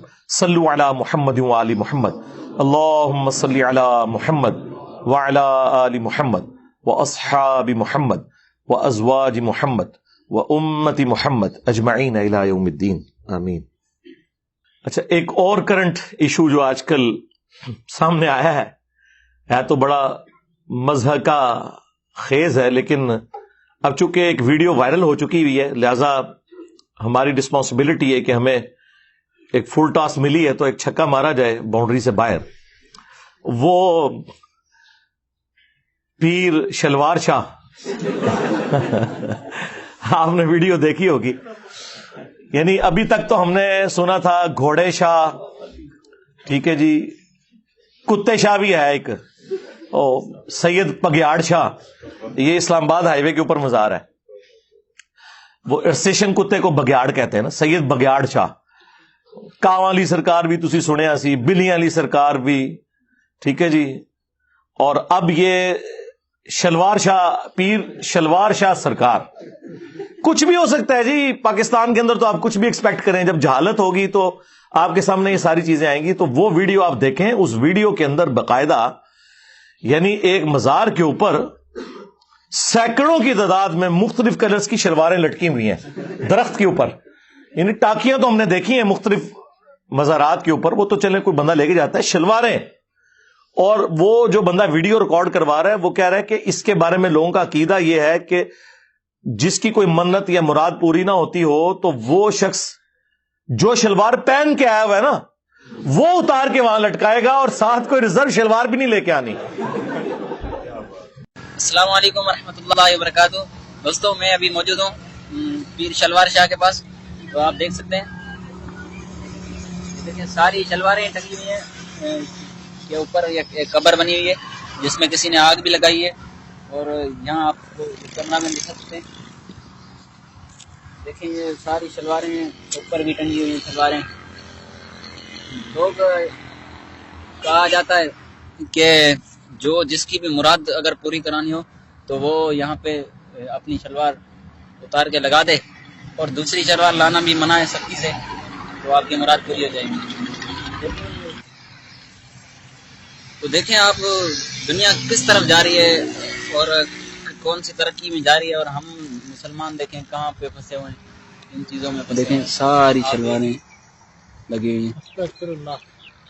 ہاں پتہ نہیں کیا سسٹم ہے، اللہ معاف فرمائے، سب کو ہدایت عطا فرمائے. ہم اس وقت موجود ہیں سلوار شاہ بابا کی مزار پہ، جہاں کوئی بھی پریشانی ہو ادھر آپ آ سکتے ہو. سلوار اتار کے آپ اپنی مشکل کو آسان کر سکتے ہو. یہ آپ دیکھ سکتے ہو میرے بھائیو، ہم موجود ہیں سلوار شاہ بابا کی مزار پہ جہاں سلوار اتار کے دعا مانگی جاتی ہے، اور دوسری شلوار لانا بھی یہاں پر منع ہے، کہا جاتا ہے ایسا. یہاں آپ اندر دیکھ سکتے ہو دربار، یہاں آگے لگی پڑی سلواریں جلائی جا چکی ہے. اندازہ کریں ان لوگوں کا یعنی ذہن کی پستی کا لیول، حالت دیکھیں ان کی. اچھا اب یہ جب ہم باتیں کریں گے نا تو وہ کہیں گے نہیں نہیں نہیں یہ تو جعلی پیر ہے. اصلی کیڑے نے؟ اصلی بھی چندے کھا رہے ہیں، استحصال کر رہے ہیں غریبوں کا، کوئی محنت مزدوری نہیں کرتے، لوگوں کے چندوں کے اوپر پلتے ہیں. کون سے اصلی ہیں؟ اللہ سے ڈر جائیں. یہ ایک پورا کاروبار ہے جو چل رہا ہے. اور پھر اسی مزار کے اوپر کچھ شلواروں کو آگ بھی لگائی ہوئی تھی انہوں نے. ظاہر ہے کہ وہ اتنی زیادہ تو سنبھال نہیں سکتے تو پھر وہ جلا دیتے ہوں گے. تو اب وہ میں جب ویڈیو مجھے ارشاد بھائی نے دکھائی تو میں دیکھ کے میں نے کہا یار یہ دیکھیں، یہ اس امت کی حالت ہے کہ جس کا امام الموحدین ہے صلی اللہ علیہ وآلہ وسلم، جس کی توحید کے بارے میں اتنی سینسٹیوٹی ہے کہ کسی اور شخصیت کی ایسی سینسٹیوٹی نہیں ہے. اور مجھے وہ حدیث یاد آ گئی جو جامعہ ترمذی کے اندر موجود ہے، مشکات میں بھی موجود ہے. سورۃ الاعراف کی آیت نمبر 138 کے کانٹیکسٹ میں کہ نبی علیہ السلام غزوہ حنین کے موقع پر ایک جگہ سے گزرے جہاں پر ایک بہت بڑا درخت تھا جسے ذات انواد کہا جاتا تھا. اس کے اوپر مشرکین عرب اپنا اسلحہ لٹکاتے تھے تھوڑی دیر کے لیے، اور ان کا یہ عقیدہ تھا کہ جنگ میں اگر فتح پانی ہے تو یہاں پہ اپنی تلوار لٹکاؤ، جس طرح یہاں پہ وہ شلوار لٹکا رہے ہیں. ہوں دیکھ لو انہاں دی نسبت کدے نال ہے. تو صحابہ کرام میں سے کچھ نے کہا یا رسول اللہ صلی اللہ علیہ وآلہ وسلم، آپ بھی ہمارے لیے کوئی درخت مقرر کر دیں برکت کے لیے. اللہ اکبر، اندازہ کریں، حالانکہ وہ یہ نہیں کہہ رہے تھے ہم نے درخت کی پوجا کرنی ہے. یہ تو کہتے ہیں نہیں مزار کے آگے کوئی جھک بھی گیا تو کیا ہوا، نہ تو اس کی انگلیاں مڑ کے قبلہ رخ ہوئی ہیں، نہ ناک کی ہڈی لگی ہے، سجدہ کہاں سے ہو گیا. تو یہاں تو کچھ بھی نہیں تھا، صرف اتنا کہا کہ ایک درخت مقرر کر دیں. متبرک چیز تو ہم بھی مان رہے ہیں نا، حجر اسود کو چومتے بھی ہیں. صحابہ کرام کا تو شرک کا کہیں شائبہ بھی نہیں تھا. بس اتنی بات کی تو نبی علیہ السلام نے کہا سبحان اللہ، اللہ پاک ہے. معذوف تھا عما یشرکون، ہر اس شرکی عقیدے سے جو لوگ اس کی طرف منسوب کرتے ہیں. تم نے تو آج وہی بات کر دی جو موسیٰ کے ماننے والوں نے کر دی تھی. وہاں پہ بھی دیکھیں وقت کا پیغمبر موجود ہے اور موسیٰ علیہ السلام کے ساتھی ابھی تازہ معجزہ دیکھ کے آئے ہیں. سورۃ الاعراف آیت نمبر 138 کی تلاوت کی نبی علیہ السلام نے کہ جب وہ سمندر سے پار لگے تو انہوں نے ایک قوم کو دیکھا جو بتوں پر اعتکاف کیے ہوئے، دھیان کیے ہوئے بیٹھے تھے. یہ قرآن کی آیت ہے، سورہ الاعراف آیت نمبر 138. تو انہوں نے کہا کہ اے موسیٰ، آپ بھی اللہ کا کوئی بت ہمارے لیے مقرر کر دیں کہ ہم اس پہ دھیان کریں. جس طرح یہاں پہ آپ ہندو دیکھ رہے ہیں نا، وہ کہتے ہیں ہم بھی اسی خدا کو مانتے ہیں، یہ بھگوان کا جو بت ہے نا یہ دھیان کرنے کے لیے ہے. حالانکہ ان کی کتابوں میں بھی اسٹیچو بنانا حرام ہے، جس طرح ہماری کتابوں میں بھی یہ شلواریں لٹکانا حرام ہے، لیکن یہ لوگ کر رہے ہیں. تو نبی علیہ السلام نے فرمایا آج تم نے وہی بات کر دی جو موسیٰ علیہ السلام کے ماننے والوں نے کی تھی. اور موسیٰ علیہ السلام نے اس وقت کیا کہا تھا، اے اللہ اس جاہل قوم سے میں تیری پناہ میں آتا ہوں. یعنی وقت کا پیغمبر موجود ہے اور ان کے ساتھی، میں صحابہ کرام نہیں کہتا، پھر کہیں گے توہین کر چھڑیس، تو وہ یہ کر رہے ہیں. اور یہ پھر انہوں نے کر بھی دیا. بعد میں 70,000 یہودی پھر قتل ہوئے اسی وجہ سے.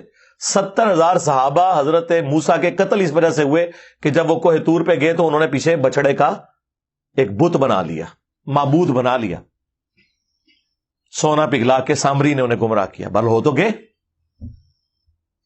اور ان کی معافی پھر سورہ بقرہ میں آیا کہ معافی یہ ہے کہ اپنوں کو قتل کرو گے، ہر قبیلے والا اپنے ان لوگوں کو قتل کرے گا. قتل مرتد کی سزا آئی. پھر نبی علیہ السلام نے اسی حدیث میں الفاظ ہیں ترمذی کے، آپ نے فرمایا کہ تم بھی اگلے لوگوں کے پیچھے چل پڑو گے. یعنی جس طرح اگلے لوگوں نے غلط کام کیے تم بھی وہی کام کرو گے. اور یہ جو اگلا حصہ ہے نا، یہ بخاری اور مسلم میں بھی ہے کہ اللہ کی قسم، یہاں پہ الفاظ موجود ہیں ترمذی میں، اللہ کی قسم تم بھی اگلے لوگوں کے طریقے پہ چل پڑو گے. اور بخاری مسلم کے الفاظ ہیں اللہ کی قسم تم بھی اگلے لوگوں کی پیروی شروع کر دو گے، قدم با قدم، بالشت بر بالشت، حتیٰ کہ ان میں سے کوئی گوہ کے سوراخ میں داخل ہوا تم بھی پیروی کرتے ہوئے یہی کام کرو گے. صحابہ کرام نے پوچھا یہ اگلے لوگوں سے مراد کیا یہود و نصارہ ہیں؟ آپ نے فرمایا اگر وہ نہیں مراد تو اور کون سے لوگ مراد ہیں؟ یعنی نبی علیہ السلام نے پہلے ہی فرما دیا کہ جو اگلی امتوں میں شرکیہ عقائد اور نظریات تھے اس درجے میں تو نہیں، لیکن اس کے قریب قریب اس امت میں بھی آ جائیں گے، اور وہ ہم دیکھ رہے ہیں اپنی آنکھوں سے. تم بھی اگلے لوگوں کی پیروی شروع کر دو گے. یہاں پہ دیکھ لیں کیا کچھ ہو رہا ہے. انہوں نے بھی اپنے مولویوں کو اپنا رب مانا ہوا تھا. سورہ التوبہ کی آیت نمبر 31، اتخذوا احبارہم ورہبانہم اربابا من دون اللہ. یہود و نصارہ نے اپنے علماء کو اور جوگیوں کو، راہبوں کو، صوفیوں کو اپنا رب مان لیا تھا اللہ کے مقابلے پر. اور اسی آیت کے کانٹیکسٹ میں ایک حدیث ہے جامعہ ترمذی کے اندر جو شاہ ولی اللہ دہلوی نے حجت اللہ البالغہ میں تقلید کے خلاف کوٹ کی ہے کہ عدی ابن حاتم رضی اللہ تعالیٰ عنہ مسلمان ہوئے، جو مشہور فیاض حاتم تائی کے بیٹے تھے، پہلے نصرانی تھے، تو کہنے لگے یا رسول اللہ قرآن میں ایک آیت ایسی ہے جو مجھے کھٹکتی ہے، مجھے اس کا فہم سمجھ نہیں آیا، کیونکہ میں خود نصرانی تھا، ہم نے تو کبھی اپنے علماء اور بزرگوں کی پرستش نہیں کی تھی۔ تو آپ صلی اللہ علیہ وآلہ وسلم نے فرمایا کہ کیا تم اپنے علماء اور جوگیوں، صوفیوں، راہبوں کے کہنے کے اوپر اللہ کی حلال کردہ چیز کو حرام اور حرام کردہ کو حلال نہیں ٹھہرا لیتے تھے ان کے فتووں کے اوپر؟ تو انہوں نے کہا ایسے ہی تھا یا رسول اللہ۔ تو فرمایا یہی تو ان کو رب بنانا ہے۔ اب اس سے کیا مسئلہ کلیئر ہوا کہ قرآن و سنت کے دلائل کے مقابلے پر آپ نے بزرگوں کی بات نہیں ماننی، ورنہ آپ انہیں خدا مانے ہوئے ہیں، کیونکہ شریعت کا کسٹوڈین تو خدا ہے، یا اس کے بہاف پہ اس کا پروفٹ ہے صلی اللہ علیہ وآلہ وسلم۔ اور دوسرا یہ بھی پتا چلا جی جو آپ کو کہانیاں کراتے ہیں نا، علماء سے پوچھ پوچھ کے چلیں۔ اللہ تعالیٰ کے محبوب علیہ السلام کیا فرما رہے ہیں کہ علماء جو فرما رہے ہیں نا وہ قرآن و سنت سے پوچھ پوچھ کے چلنا ہے۔ کیا مولوی صحیح ہے کہنا کہ نہیں؟ آگے سے تو ادیب نے حاتم کو چاہیے تھا نا کہ یا رسول اللہ میں کوئی عالم دین تو نہیں تھا اس وقت، میں کیسے دیکھتا، یہ تو علماء کا کام ہے۔ اس کا مطلب مولوی جو بتائیں ریفرنس چیک کرنا ہے، یہی تو ہم کہہ رہے ہیں۔ ہاں کہ مرنے سے پہلے اے مسلمان کر لے اس پہ غور، کتابوں کا خدا اور ہے بابوں کا خدا اور۔ یہ اللہ کے نبی خود فرما رہے ہیں کہ ادیب نے حاتم تجھے کر لینا چاہیے تھا غور کہ کتابوں میں کیا نازل ہوا ہے، اور بابے تیرے کچھ اور کہہ رہے ہیں۔ ایتونی بکتاب من قبل ھذا او اثارۃ من علم ان کنتم صادقین۔ اے نبی ان سے فرماؤ اگر قرآن کو نہیں مانتے لاؤ جو تمہارے پاس کوئی کتابیں موجود ہیں نا ان میں سے مجھے بتا دو، کوئی اس قسم کے شرکی عقائد اس میں لکھے ہوں یا انبیاء کے آثار، کوئی احادیث چلتی ہوں، سنت کا علم ہو، اگر تم سچے ہو۔ ایتونی بکتاب من قبل ھذا، کتاب کا ذکر بھی آ گیا، او اثارۃ من علم، اور علم کے آثار، کتاب بھی اور علم بھی۔ اسی کو میں نے علمی کتابی کر دیا کہ نہ میں بابی میں ہوں مسلم علمی کتابی۔ کہنا کتنے لکھا ہے جی؟ سورہ احقاف میں لکھا ہوا ہے۔ یہ کہاں لکھا ہوا ہے کہ جی مرنے سے پہلے اے مسلمان کر لے اس پہ غور، کتابوں کا خدا اور ہے بابوں کا خدا اور؟ جی جامع ترمذی میں حدیث موجود ہے، آؤ نا داڑھ تلے۔ ہاں ویسے تو آپ کہتے ہیں جی دیکھیں جی ڈاکٹر اقبال نے تو حدیث کا ترجمہ کر دیا شعر کے اندر، وہ زمانے میں معزز تھے مسلمان ہو کر اور تم خوار ہوئے تارک قرآن ہو کر۔ یہ ترجمہ ہے مسلم شریف کی اس حدیث کا جو مشکات میں بھی ہے کہ اللہ تعالیٰ اس کتاب کی وجہ سے قوموں کو عروج دے گا اور اس کی وجہ سے زوال پذیر کرے گا۔ مستقبل کی خبر تھی، لیکن ڈاکٹر اقبال کے زمانے میں یہ سب کچھ ہو چکا تھا، انہوں نے اسے ماضی بنا دیا۔ وہ زمانے میں معزز تھے مسلمان ہو کر، تم خوار ہوئے تارک قرآن ہو کر۔ تو سرکار ڈاکٹر اقبال جو حدیثانہ ترجمہ کرتا ہے تو انجینئر صاحب نہیں کر سکتے؟ میرے دیکھ لیں یہ سارے جتنے اشعار اور سلوگن ہیں یہ احادیث کے ترجمے ہیں۔ یہ ادیب نے حاتم کی جو حدیث اتخذوا احبارہم ورہبانہم اربابا من دون اللہ، یہ اس کا ترجمہ ہے کہ مرنے سے پہلے اے مسلمان کر لے اس پہ غور، کتابوں کا خدا اور ہے بابوں کا خدا اور۔ اگرچہ بابے اسی خدا کو مانتے ہیں لیکن ان کوالٹیز کے ساتھ نہیں مانتے جو کتابوں کے اندر آئی ہیں۔ اور نہ میں بابی میں ہوں مسلم علمی کتابی۔ کہتے ہیں علمی کتابی بھائی وہ اس کی صفت ہے ہم مسلم ہیں۔ علمی کتابی اس لیے کہتے ہیں کہ قرآن میں ایتونی بکتاب من قبل ھذا او اثارۃ من علم۔ اور المستدرک للحاکم میں حدیث ہے، اپنے بعد دو چیزیں چھوڑ کے جا رہا ہوں، قرآن اور تمہارے نبی کی سنت۔ تو کتابوں کے حوالے حضور کر کے گئے ہیں صلی اللہ علیہ وآلہ وسلم۔ اور غدیر خم پہ صحیح مسلم میں 4 احادیث ہیں۔ قرآن کو پکڑ لینا، اس میں ہدایت ہے، نور ہے، یہ اللہ کی رسی ہے، جو اسے پکڑے گا ہدایت پہ ہوگا، جو چھوڑ دے گا گمراہ ہو جائے گا۔ اور دوسری بھاری چیز میرے اہل البیت ہے، ان کے معاملے میں تمہیں اللہ کا خوف دلاتا ہوں۔ یہ جملہ 3 دفعہ آپ نے ریپیٹ کیا۔ اللہ کے فضل سے اس پلیٹ فارم سے توحید بھی قرآن کی بیان ہو رہی ہے اور اہل البیت کا بھی دفاع ہو رہا ہے۔ باقی سب نے ٹکڑوں میں دین لیا ہوا ہے۔ کل حزب بما لدیہم فرحون، ہر فرقہ خوش ہے جو اس نے ٹکڑے کا دین لیا ہوا ہے۔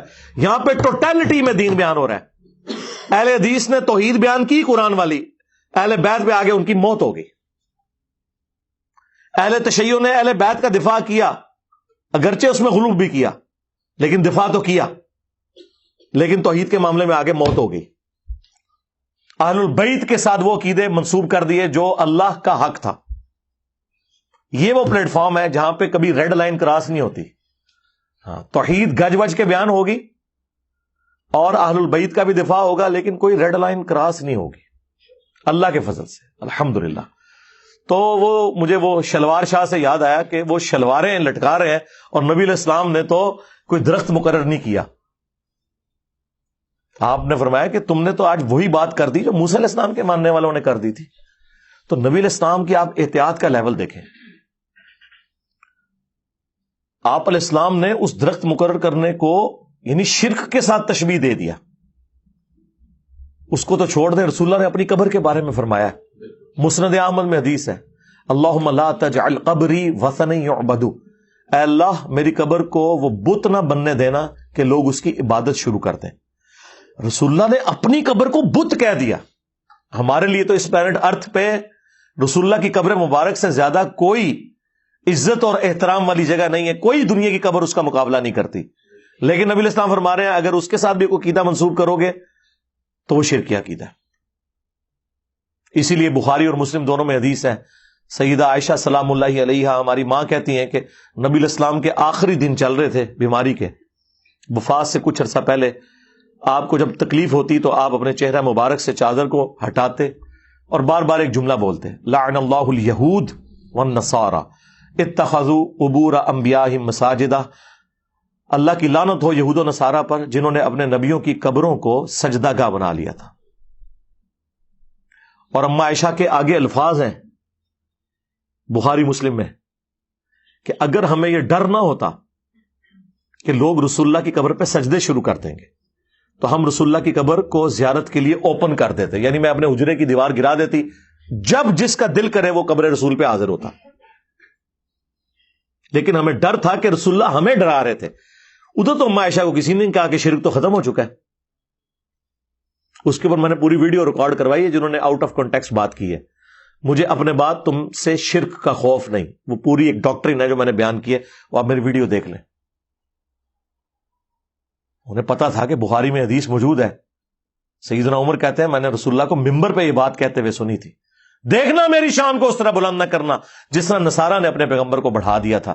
میں اللہ کا بندہ اور اس کا رسول ہوں، مجھے اللہ کا بندہ اور اس کا رسول ہی کہنا، محمدن عبدہ و رسول. الحمدللہ ہم یہی کہتے ہیں. اسی لیے تو میں کہتا ہوں کہ رسول اللہ کی کامیابی ہے کہ آپ کی میت کے اوپر محفل میلاد نہیں ہو رہی،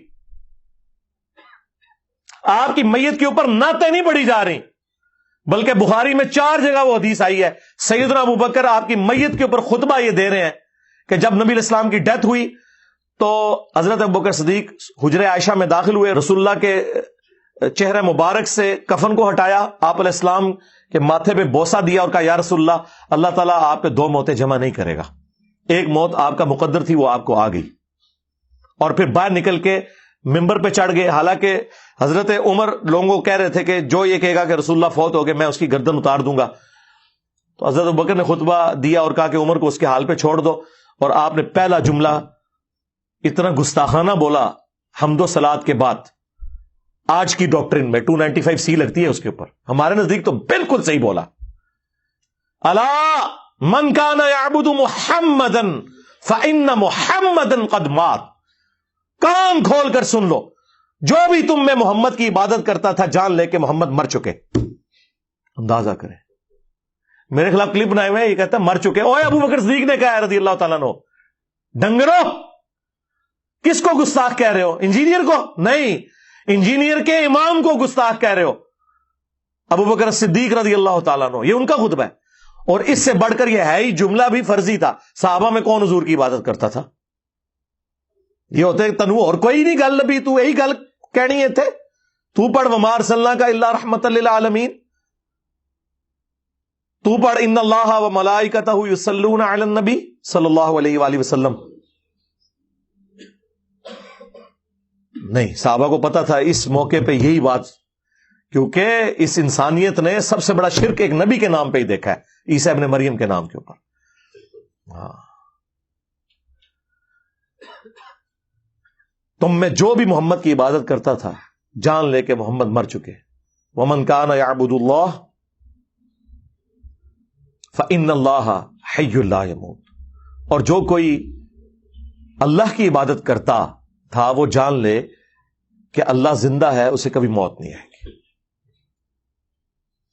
یہ سنایا جاتا. اور پھر حضرت ابوبکر نے اپنے اس جملے کی تائید میں قرآن کی آیت پیش کی.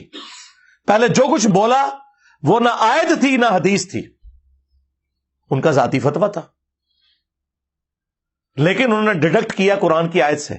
ہو سکتا ہے اتنے کوئی کھلوئی نہ جائے جی قرآن حدیث تو ثابت کرو, تو حضرت ابوبکر نے خود ہی ثابت کر دیا. آپ نے سورہ آل عمران کی آیت نمبر 144 پڑھی, وما محمد الا رسول قد خلت من قبلہ الرسل افإن مات او قتل. محمد تو نہیں مگر ایک رسول, ان سے پہلے بھی کئی رسول گزرے, اگر یہ مر جائیں یا قتل کر دیے جائیں اور پاکستان میں وصال فرما جائیں یا شہید ہو جائیں, پاکستان میں تو یہ ترجمہ کرنا پڑتا ہے, تو کیا تم دین سے الٹے قدم پھر جاؤ گے؟ یعنی تم نے کوئی نبی پہ احسان کیا ہے ایمان قبول کر کے, اپنے اوپر احسان کیا ہے. پھر دوسری آیت پڑھی سورہ الزمر کی آیت نمبر 30, انک میت وانہم میتون. بے شک اے نبی تمہیں بھی مرنا ہے, تمہارے مخالفین کو بھی مرنا ہے, اور پھر اللہ کے حضور پیش ہونا ہے. اندازہ کریں.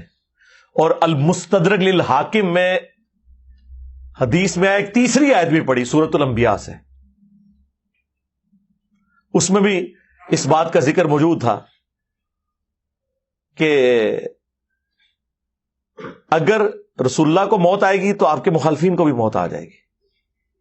اندازہ کریں کہ صحابہ کرام قرآن کی آیات میں سے ڈھونڈ ڈھونڈ کے کتنی گستاخیاں تلاش کرتے تھے, نعوذ باللہ. یہ تو یہی کہتے ہیں نا, آپ بریلویت کے کلچر کو سمجھتے ہیں, کیونکہ میں خود بھی بریلوی رہا ہوں, مجھے پتا ہے. اور اما عائشہ دیکھیں, وہ کہہ رہی ہیں اگر یہ ڈر نہ ہوتا کہ لوگ سجدے شروع کر دیں گے, ہم رسول اللہ کی قبر مبارک کو زیارت کے لیے اوپن چھوڑ دیتے. ایک اور حدیث ہے بخاری اور مسلم دونوں میں, اما عائشہ اس کی راویہ ہیں, وہ کہتی ہیں کہ رسول اللہ کی بیماری کے دن چل رہے تھے اور آپ کی 2 بیویاں وہاں پہ موجود تھیں, یعنی 3 بیویاں اکٹھی ہیں, سیدہ ام حبیبہ اور ام سلمہ, اور وہ آپس میں بات کرنا شروع ہو گئی. اور یہ دونوں سینئر اصحاب میں سے ہیں اس حوالے سے کہ دونوں نے ہجرت حبشہ بھی کی ہوئی ہے, جو ہجرت مدینہ سے بھی پہلے کی تھی. تو وہ ذکر کر رہی تھی کہ جب ہم حبشہ ہجرت کر کے گئے تھے تو بخاری مسلم کے الفاظ ہیں, ام سلمہ اور ام حبیبہ آپس میں یہ بات کر رہی تھی کہ وہاں ہم نے ماریا نام کا ایک گرجا دیکھا تھا جس میں تصویریں لٹکی ہوئی تھی, اور نبی علیہ السلام تکلیف کی وجہ سے لیٹے ہوئے تھے. آپ اس بیماری کے عالم میں بھی اٹھ گئے. آپ نے کہا ان میں یہی تو خرابی تھی کہ جب ان میں کوئی نبی یا نیک آدمی فوت ہو جاتا تھا وہ اس کی قبر کے اوپر تصویریں لٹکا دیتے تھے اور وہاں پہ سجدے شروع کر دیتے تھے. قیامت کے دن یہ لوگ بدترین مخلوق بن کے ابھریں گے. اللہ اکبر. آپ کو یہ نہ سمجھے یہ اگلے لوگوں کی بات ہے, نہیں. اب وہ حدیث جو میں نے پہلے بیان کی بخاری مسلم کی, وہ دوبارہ یاد کر لیں. تم بھی اگلے لوگوں کے پیچھے چل پڑو گے قدم با قدم, بالشت بر بالشت, حتیٰ کہ ان میں سے کوئی گوہ کے سوراخ میں داخل ہوا تم بھی یہی کام کرو گے. اور پوچھا گیا اگلے لوگ کیا یہود و نصارہ ہے؟ فرمایا وہی تو ہیں. اور اس کو یہ ہمارے ڈاکٹر اشرف جلالی صاحب توحید کے نام کے اوپر شرکیہ کانفرنس کرتے ہیں ہر سال. وہ کہتے ہیں یہ فیشن کے بارے میں نہ, پرانیاں گلاں, پرانے بہانے, پرانے دھوکے. ترمذی میں اس کا شان ارشاد موجود ہے. کس موقع پہ حضور نے کہا؟ فیشن کے اوپر نہیں کہا, شرکی ایکٹیویٹی پہ کہا. جب صحابہ نے کہا آپ بھی ہمارے لیے ایک درخت مقرر کر دیں جہاں پہ ہم برکت کے لیے اسلحہ لٹکائیں, تو آپ نے فرمایا تم نے وہی بات کی ہے جو موسیٰ کے ماننے والوں نے کی تھی. سورۃ الاعراف آیت نمبر 138 کہ خدا کا بت مقرر کرتے ہیں. کسی صحابی نے نہیں کہا کہ درخت تو ہم برکت کے لیے مانگ رہے ہیں, کوئی پوجنے کے لیے نہیں مانگ رہے, کوئی ہم نے اسٹیچو نہیں اللہ کا بنایا, آپ اس کو اس سے کیوں کمپیئر کر رہے ہیں؟ کس کی جرت تھی امام الموحدین کے سامنے بولتا صلی اللہ علیہ وآلہ وسلم. صحیح مسلم میں حدیث ہے, نبی علیہ السلام نے اپنی وفات سے 5 دن پہلے کہا, آپ علیہ السلام نے فرمایا خبردار میں تمہیں ڈراتا ہوں اس بات سے کہ اگلے لوگوں میں سے جب انبیاء یا نیک بندے فوت ہو جاتے تھے لوگ اس کی قبروں پہ سجدے شروع کر دیتے تھے, یہ کام تم نہ کرنا. اور یہ جندب رضی اللہ تعالیٰ عنہ کے الفاظ ہیں کہ یہ آپ نے اپنی وفات سے 5 دن پہلے یہ بات کہی تھی. یار جو شخص اتنا سینسٹیو ہو، اس کے ماننے والی امت اس کی قبر مبارک کو تو چھوڑ دیں، دنیا میں جہاں کوئی قبر نظر آئے اس کے ساتھ اس قسم کے عقیدے وابستہ کرنا شروع کر دیں. تو نبی علیہ السلام نے تو اپنا حق ادا کر دیا ہے، اور کیا کرتے ہیں حضور؟ اس سے بڑھ کے اور کیا کرتے ہیں؟ امت کو یقین دلانے کے لیے کہ ڈر جاؤ. ابو داؤد میں حدیث ہے، میری قبر پہ میلہ نہ لگانا، دنیا کے کسی بھی حصے میں تم ہوگے اللہ تعالیٰ تمہارا درود میرے تک پہنچا دے گا. اللہم صلی علی محمد وعلی آل محمد. درود پڑھنے کے لیے بھی میلہ نہ لگانا. ویسے تو درود پڑھنا، وہاں پہ سلام عرض کرنا، اس پلانٹ ارتھ کی سب سے بڑی نیکی نفلی عبادات میں اگر کوئی ہے تو قبر رسول کی حاضری ہے. لیکن حضور نے کہا وہاں پہ بھی میلہ نہیں لگانا، بس سلام عرض کرو اور چلے جاؤ. وہ 4 کتابوں میں صحیح سند کے ساتھ ہے، المصنف ابن ابی شیبہ میں، سنن کبریٰ البیہقی میں، فضل الصلاۃ علی النبی میں، الموطأ امام مالک میں. عبداللہ بن عمر جب بھی سفر پہ جاتے یا واپس آتے تو مسجد نبوی میں 2 نفل پڑھتے اور قبر رسول پہ آ کے عرض کرتے، السلام علیکہ یا رسول اللہ، السلام علیکہ یا ابا بکر، السلام علیکہ یا عمر. یعنی وہ تینوں قبروں پہ جاتے، اے اللہ کے رسول آپ پہ سلام ہو، اے ابو بکر آپ پہ سلام ہو، اے عمر آپ پہ سلام ہو. ایک روایت میں ہے یا ابتا، اے میرے باپ آپ پہ سلام ہو. تو وہ اپنی جگہ وہ فضیلت ہے قبر رسول کی حاضری، کوئی شک نہیں ہے. لیکن اس قبر کے ساتھ اس طرح کے عقیدے وابستہ کرنا، آپ مجھے بتائیں اگر قبر رسول کا یہ سٹیٹس ہے کہ آپ نے کوئی عقیدہ وابستہ نہیں کرنا، باقی قبریں تو شاہی کوئی نہیں. ٹھیک ہے، اے جملہ ہر جگہ فٹ ہونا جے کہ میرے نبی سا ہے ہی کوئی نہیں، تیرے بابے تے شاہی کوئی نہیں. ہاں جی، قبر رسول سا ہے ہی کوئی نہیں، تیرے مزار تے شاہی کوئی نہیں. ٹھیک ہے کہ نہیں؟ ہر جگہ یہ فٹ ہوتی ہے بات.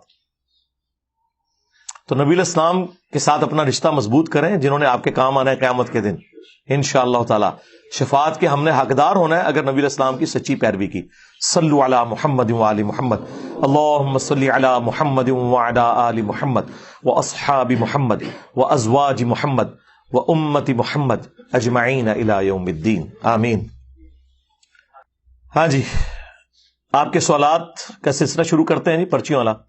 آپ نے اپنے گولڈن روز میں بتایا تھا کہ ہم قادیانیوں کو کافر اس لیے کہتے ہیں کیونکہ وہ ہمیں کافر کہتے ہیں. لاہوری قادیانی گروپ، لو جی لاہوری قادیانی تو قادیانی ہے ہی نہیں ہے، آپ کا سوال ہی غلط ہے. میں نے جب اس میں بولا ہے کہ جو غلام احمد قادیانی کو نبی مانتے ہیں، یہ بولا ہے کہ نہیں بولا؟ تو لاہوری تو نبی مانتے ہی نہیں ہے. لاہوریوں کو تو ڈسکس ہی نہیں ہم نے اس میں کیا، ہم نے ان کو ڈسکس کیا جو نبی مانتے ہیں. تو یہ سوال انویلڈ ہے. اور دیکھیں مفتی حنیف قریشی صاحب کی وہ ایک آڈیو آئی ہے، وہ آڈیو آپ غور سے سن لیں. لوگ ہمیں کہہ رہے ہیں جی وہ مفتی صاحب تو کہہ رہے ہیں ایسی کوئی بات نہیں ہوئی ہے. یار دیکھیں لوگوں کا دماغ بالکل، یعنی جس کو کہتے ہیں نا ایک کامن سینس بھی نہیں ہے. انہوں نے کب کہا میری بات نہیں ہوئی؟ وہ کہہ رہے ہیں میری 3-4 سال پہلے تفصیلی بات ہوئی تھی، کچھ باتیں مجھے یاد ہیں کچھ نہیں یاد. کہ بے شمار ایسے قادیانی ہیں جن کی ویڈیوز اور جن کی تحریریں اس بات پر شاہد ہیں کہ وہ مسلمانوں کی تکفیر نہیں کرتے ہیں، لہذا یہ تعلیق بالمحال نہیں ہوا. مرزا محمد علی جیلمی صاحب کا یہ عذر میرے خیال میں یہ درست نہیں ہے، اور انہوں نے چند سال قبل اس حوالے سے میری بالکل ان سے بات ہوئی تھی، لیکن تعلیق بالمحال یہ انہوں نے کہا اور میں نے کہا ٹھیک ہے یہ تعلیق بالمحال ہے، ایسا کوئی معاملہ نہیں ہوا. باقی تفصیلات 2-3 سال پہلے کی بات ہے، وہ مجھے اس کی تمام جزیات اس وقت میرے ذہن میں نہیں ہے. باقی تفصیلات 2-3 سال پہلے کی بات ہے، وہ مجھے اس کی تمام جزیات اس وقت میرے ذہن میں نہیں ہے. باقی تفصیلات 2-3 سال پہلے کی بات ہے، وہ مجھے اس کی تمام جزیات اس وقت میرے ذہن میں نہیں ہے. یہ انہوں نے کب کہا کہ میری بات نہیں ہوئی ہے؟ اور پھر انہوں نے کہا کہ ہاں یہ والی میں نے کوئی بات نہیں کی تھی تعلیق بالمحال والی. جب وہ خود کہہ رہے کہ میں بھول گیا ہوں تو سرکار حدیث کے راوی حدیثیں بھول جاتے ہیں. صحابہ کرام میں کئی ایسے ہیں جو آخری وقت میں اپنی بیان کردہ حدیثیں بھول گئے ہیں. بخاری مسلم میں آیا حضرت حسن بصری کہتے ہیں جب انس ابن مالک جوان تھے تو حدیث شفاعت ہم سے اتنی لمبی بیان کرتے تھے، اب بوڑھے ہو گئے شاید ان کی یادداشت ختم ہو گئی ہے یا وہ جان بوجھ کے پوری حدیث بیان نہیں کرتے. تو میں تو نہیں مانتا کہ جان بوجھ کے نہیں کرتے ہوں گے، ظاہر ہے کچھ چیزیں اوور لک ہو جاتی ہیں. تو باقی تو شاہی کوئی نہیں. اور پھر ایک بندہ کہہ رہا ہے مجھ سے بات ہوئی، دوسرا کہہ رہا ہے نہیں ہوئی، ریکارڈنگ دونوں کے پاس نہیں ہے، تو پھر آخرت میں فیصلہ ہو جائے گا کون جھوٹ بول رہا ہے. مجھے تو پتا ہے کہ فون ہی اسی بنیاد پہ آیا تھا کہ تو نے یہ جملہ کیوں بولا ہے. تو آپ سمجھ سکتے ہیں کہ ایک بندے سے آدھا گھنٹہ بات ہو رہی ہے، جس ٹاپک پہ فون آیا اس پہ بات ہی نہ ہوئی ہو. خود سوچیں پھر کیوں فون آیا تھا, اسی بات پہ آیا تھا نا. اور پھر انہوں نے اپنی بات کو کور کرنے کے لیے حنیف قریشی صاحب نے یہ فرمایا, میرے لیے قابل احترام ہے, یعنی بریلوی علماء میں چند ہیں جن کی میں دل سے عزت کرتا ہوں, کیونکہ انہوں نے وقت کے ساتھ ساتھ تکفیری سوچ کو چھوڑا ہے اور اتحاد امت کے اوپر وہ بات کرتے ہیں. اب ان کے اندر بڑی ٹالرنس آ گئی ہے الحمدللہ. تو اب وہ بات کر لیں. تو انہوں نے بات ابھی بھی نہیں کی, گول مول کی. انہوں نے کہا تعلیق بالمحال کا یہ مثال بنتی نہیں, کیونکہ قادیانیوں میں ایسے لوگ بھی ہیں جو ہمیں مسلمان سمجھتے ہیں. سرکار اس کو تو ہم بعد میں ڈسکس کرتے ہیں نا, پہلے مجھے بتائیں یہ آپ کیوں جھوٹ بول رہے ہیں کہ تعلیق بالمحال یہ نہیں بنتی. ان پرنسپل جو میں نے بنیاد رکھی ہے, تعلیق بالمحال بنتی ہے کہ نہیں بنتی. وہ اصل میں کیا کہہ رہے ہیں, وہ ڈوئل جواب دے رہے ہیں. وہ یہ مان رہے ہیں کہ تعلیق بالمحال تو یہ بنتی ہے, لیکن وہ یہ کہہ دیں گے تو لوگ کہیں گے یار پھر تو ٹھیک کہہ رہے ہیں. وہ نہیں بننا اس لیے کہہ رہے ہیں کہ انجینئر صاحب کا جو دعویٰ ہے نا, اس دعوے میں کوئی پورا اس طریقے سے اتر نہیں رہا. وہ کہتے ہیں کہ نہیں, ایسے لوگ موجود ہیں قادیانیوں میں جو غلام احمد قادیانی کو نبی بھی مانتے ہیں اور ہمیں بھی مسلمان سمجھتے ہیں, لہذا یہ تعلیق بالمحال نہیں بنتی. اس کو تو ہم بعد میں ڈسکس کرتے ہیں. اگر یہ میرا دعویٰ ہے کہ کوئی ایسا موجود نہیں ہے پھر تو بنتی ہے نا. تو لائیں کسی مربی سے لکھوا کے دیں مجھے جو قادیانی ہو, غلام احمد قادیانی دجال کو وہ پیغمبر مانتا ہو اور وہ یہ کہے کہ باقی لوگ مسلمان ہیں. اللہ کے بندوں کہاں بیٹھے ہوئے ہو تم لوگوں کو نہیں پتا. جب پارلیمنٹ میں یہ ذوالفقار علی بھٹو رحمہ اللہ تعالی کے دور کے اندر جب یہ پورا ایشو چلا تھا, پارلیمنٹ میں جس بات کے اوپر پورا معاملہ تلپٹ ہو گیا تھا قادیانیوں کا, ان کے ریپ کو جو مسلمانوں کے فرقوں کے علماء تھے انہوں نے کس طرح اس کو قابو کیا تھا, یہ بات کہہ کے کہ بھٹو صاحب یہ تو آپ کو بھی کافر مانتے ہیں. اب بھٹو تو ایک دم پریشان ہو گیا, وہ تو سمجھ رہا تھا کہ یہ فرقے ہی ہے جس طرح باقی فرقے ہیں. تو بھٹو نے ان سے پوچھا, ان کا ہاں جی آپ کافر ہیں, آپ نبی کا جو انکار کر رہے ہیں. اس بات نے بھٹو کا ذہن بنایا تھا اس بات کے اوپر کہ اچھا یار یہ تو پھر باقی یہ بہت ہی آگے جا چکے ہیں, تو ان کی ہم تکفیر. جس بات کے اوپر تم نے قادیانیوں کو کافر ڈکلیئر کیا, آج وہ بات جب میں کر رہا ہوں تو تمہیں پسو پڑ گئے ہیں. میں اکثر کہتا ہوں مجھے ڈر لگتا ہے کہ میں توحید پہ اتنی بات کرتا ہوں, یہ غصے میں آ کے دو خدا نہ ماننا شروع کر دیں. میں رسول اللہ کی امامت کو اتنا بیان کرتا ہوں کہ یہ لوگ کہیں ختم نبوت کا انکار نہ کر دیں. انڈائریکٹلی تو کیا ہوا ہے. ظاہر ہے جب آپ چشتی رسول اللہ کا دفاع کریں گے, اشرف علی تھانوی رسول اللہ کا دفاع کریں گے, تو آپ سمجھ لیں انڈائریکٹلی تو آپ ختم نبوت کے اوپر ڈاکہ مارے میں. لہذا یہ آندہ سے نا یہ اینٹی قادیانی باتیں چھوڑے, ختم نبوت کے اوپر کام کریں. یہ جتنی تحریکیں یہ اینٹی قادیانی ہیں. ختم نبوت تحریک وہ ہوگی جو غلام احمد قادیانی دجال کے اوپر بھی وہی فتویٰ لگائے گی جس کے لیے وہ اپنے بابوں کو بھی آڑے ہاتھوں لینے کے لیے تیار ہے, ادروائز وہ 2 نمبری کر رہے ہیں. تعلیق بالمحال کے اوپر میں نے بات کی تھی کہ یہ قرآن کا اسلوب ہے. قل ان کان للرحمن ولد فانا اول العابدین. اے نبی تم فرماؤ بالفرض اگر اللہ کا کوئی بیٹا ہوتا سب سے پہلے میں اسے پوجتا. یہ آیت نازل کرنے کی کیا ضرورت ہے جبکہ آلریڈی یہ آیت نازل ہوئی ہے لم یلد ولم یولد. تو اسے کہا جاتا ہے تعلیق بالمحال سمجھانے کے لیے. اس سے بھی بڑھ کے سورہ الزمر میں آیا کہ اگر اللہ نے اپنا بیٹا کسی کو بنانا ہوتا تو اپنی مخلوق میں سے جسے چاہتا چن لیتا. وہاں تو اللہ تعالیٰ کہہ رہا ہے کہ اگر میں نے بیٹا بنانا ہوتا نا تو وہ رہنی میری مخلوق ہی تھی پھر بھی, کیونکہ خالق تو ایک ہے نا. ہاں خالق ایک ہے, الہ بھی ایک ہے. اگرچہ اس خالق اور الہ نے ہمیں بھی جنت میں ایسی کوالٹی دینی ہے جو صرف خدا کی کوالٹی ہے. کیا؟ ہمیشہ کی زندگی. اگرچہ ہماری ادھاری ہے لیکن بہرحال اس حوالے سے تو ہے نا. آپ ذرا امیجن کریں کہ آپ کو موت نہیں آنی اور اللہ کو بھی موت نہیں ہے. یہ تھوڑا انعام ہے اللہ کا. اسی کے لیے میں نے وہ ٹرم ڈیوائز کی تھی کہ ہم اس رب سے محبت کیوں نہ کریں کہ جو اکیلا تھا, چاہتا تو ہمیں نہ پیدا کرتا.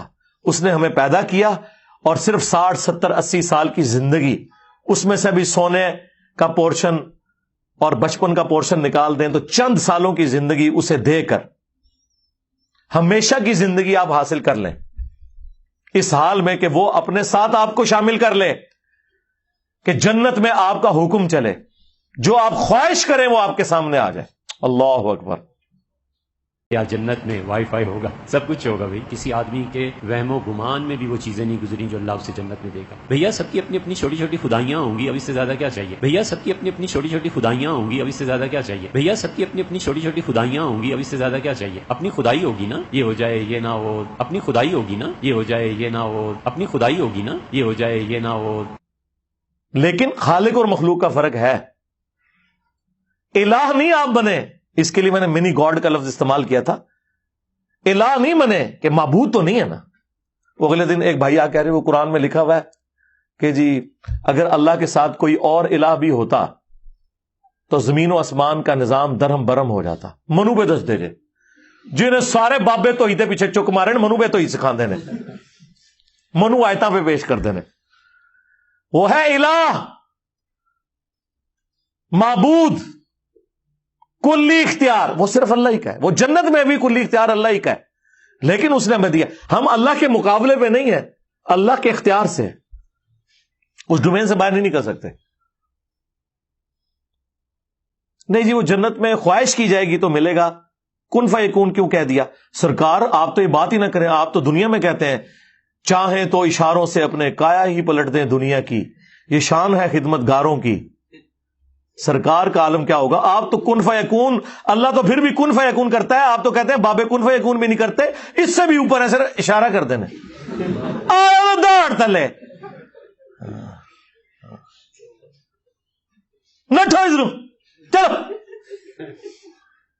آیا مزہ. اچھا تو اور حضرت عیسیٰ ابن مریم کے بارے میں قرآن میں کیا ہے کہ میں مٹی کی مورت بناتا ہوں, اس میں پھونک مارتا ہوں اور وہ پرندہ ہو جاتی ہے اللہ کے اذن سے. یہ پھونک مارنا یہ کن فیکون ہے, لیکن دنیا میں حضرت عیسیٰ ابن مریم کو اللہ نے یہ معجزہ دیا. مردوں کو زندہ کر دیتا ہوں اللہ کے اذن سے. اس میں یہ لکھا ہوا ہے کہ میں اللہ سے دعائیں کرتا رہتا ہوں یا اللہ کوئی ایک مردہ زندہ کر دے, نہیں, ڈائریکٹ آ کہتے تھے زندہ ہو, کن فیکون. اگرچہ یہ لوگ تو عبد القادر جیلانی کو بھی یہی سٹیٹس دیے ہوئے ہیں اور ہمیں سکھا رہے ہیں, جو سر تپا شرک میں ڈوبے ہوئے ہمیں توحید سکھا رہے ہیں. یہ تو عبد القادر جیلانی کے بارے میں یہاں تک کہتے ہیں کہ انہوں نے کمبیز نہیں کہا تھا, میرے حکم سے کھڑا ہو جا. ہم تو کمبیز اللہ کے ساتھ بھی شیخ عبد القادر جیلانی کے والے سے اس واقعے کو جھوٹا سمجھتے ہیں. کمبیز نہیں تو ویسے ہی چھوڑ دیں, وہ فراڈ ہے. تو اسی لیے میں نے جو ویڈیو ریکارڈ کروائی تھی انجینئر محمد علی مرزا اسٹوڈنٹس کی عدالت میں نے کہا تھا ہمیشہ جب بھی کوئی اعتراض ہوگا تو آپ نے اصول اور مبادی کھڑے کرنے ہیں اور پھر بتانا ہے شریف فتویٰ کیا لگتا ہے. کوئی بھی نہیں لگتا. یہ قادیانیوں کے حوالے سے بھی جو بات کی تو الحمدللہ ہم سے زیادہ کون ختم نبوت پہ کام کرے گا, باقی صرف اینٹی قادیانی ہیں, ہم تو ختم نبوت کے مجاہد ہیں. اصل ختم نبوت کے مجاہد تو ہم ہیں کہ ہم نے نہ چشتی رسول اللہ پارٹی کو چھوڑا نہ اشری رسول اللہ پارٹی کو چھوڑا. پارٹی سے مراد وہ ہے کہ جو اس کا دفاع کر رہی ہے مناظروں کے اندر. کل تک تو مناظروں میں دفاع کرتے تھے, آج کہتے کتابیں چینج ہو گئی ہیں.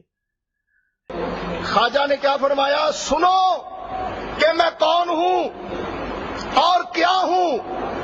محمد الرسول اللہ صلی اللہ علیہ وسلم کے دربار کے کمینے غلاموں میں سے ایک ہوں. کمینے غلاموں میں سے ایک ہوں. کمینے غلاموں میں سے ایک ہوں. تو پھر کس نے بتایا ہے کہ یہ کتابیں چینج ہوئی ہیں, اس کو نہ مانو؟ کوئی مجدد آیا ہوگا, وہ لب کے دینا ہے منو, ٹائم قیامت تک ہے. پھر کہتے نہیں وہ جو اعلیٰ حضرت نے تو نہیں, اعلیٰ حضرت سے بھی میں نے ثابت کر دیا سبا سنابل میں. چشتی رسول اللہ کا جو واقعہ لکھا ہے اعلیٰ حضرت نے فتاوی رضویہ میں لکھا ہے کہ اللہ کے رسول کی بارگاہ میں یہ کتاب مقبول ہے جس میں چشتی رسول اللہ لکھا ہوا ہے, سبا سنابل. وہ فارسی میں چھپی ہوئی ہے, اردو ترجمہ بھی ہوا ہوا ہے. اندازہ کریں آپ یہ لوگ مطلب کس کس لیول پہ جا کے دفاع کرنے کی کوشش کرتے ہیں.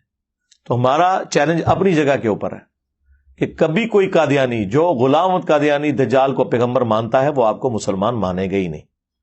اگر کوئی کہہ رہا ہے تو وہ صرف قانوناً کہہ رہا ہے, جس طرح قانوناً بریلوی دیوبندی اہل حدیث ایک دوسرے کو مسلمان سمجھتے ہیں, اصل میں نہیں مانتے. اصل وہی ہے جو اسام الارمین میں لکھی ہوئی ہے, اصل وہی ہے جو المحند المفند میں لکھی ہوئی ہے. باقی لیپا پوتی کرنے کے لیے تو آپ جو مرضی کریں.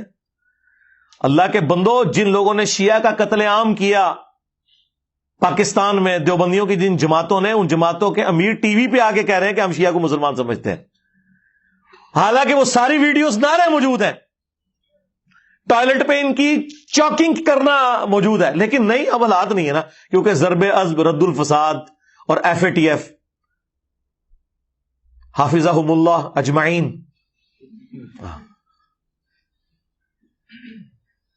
آلے زندہ نے نا، آلے فوت نہیں ہوئے، نہیں تو میں کہتا رحمہ اللہ اجمعین، تین نہ ہوتے ہیں، ضرب عزب، رد الفساد اور FATF، یہ ان کی برکات ہے.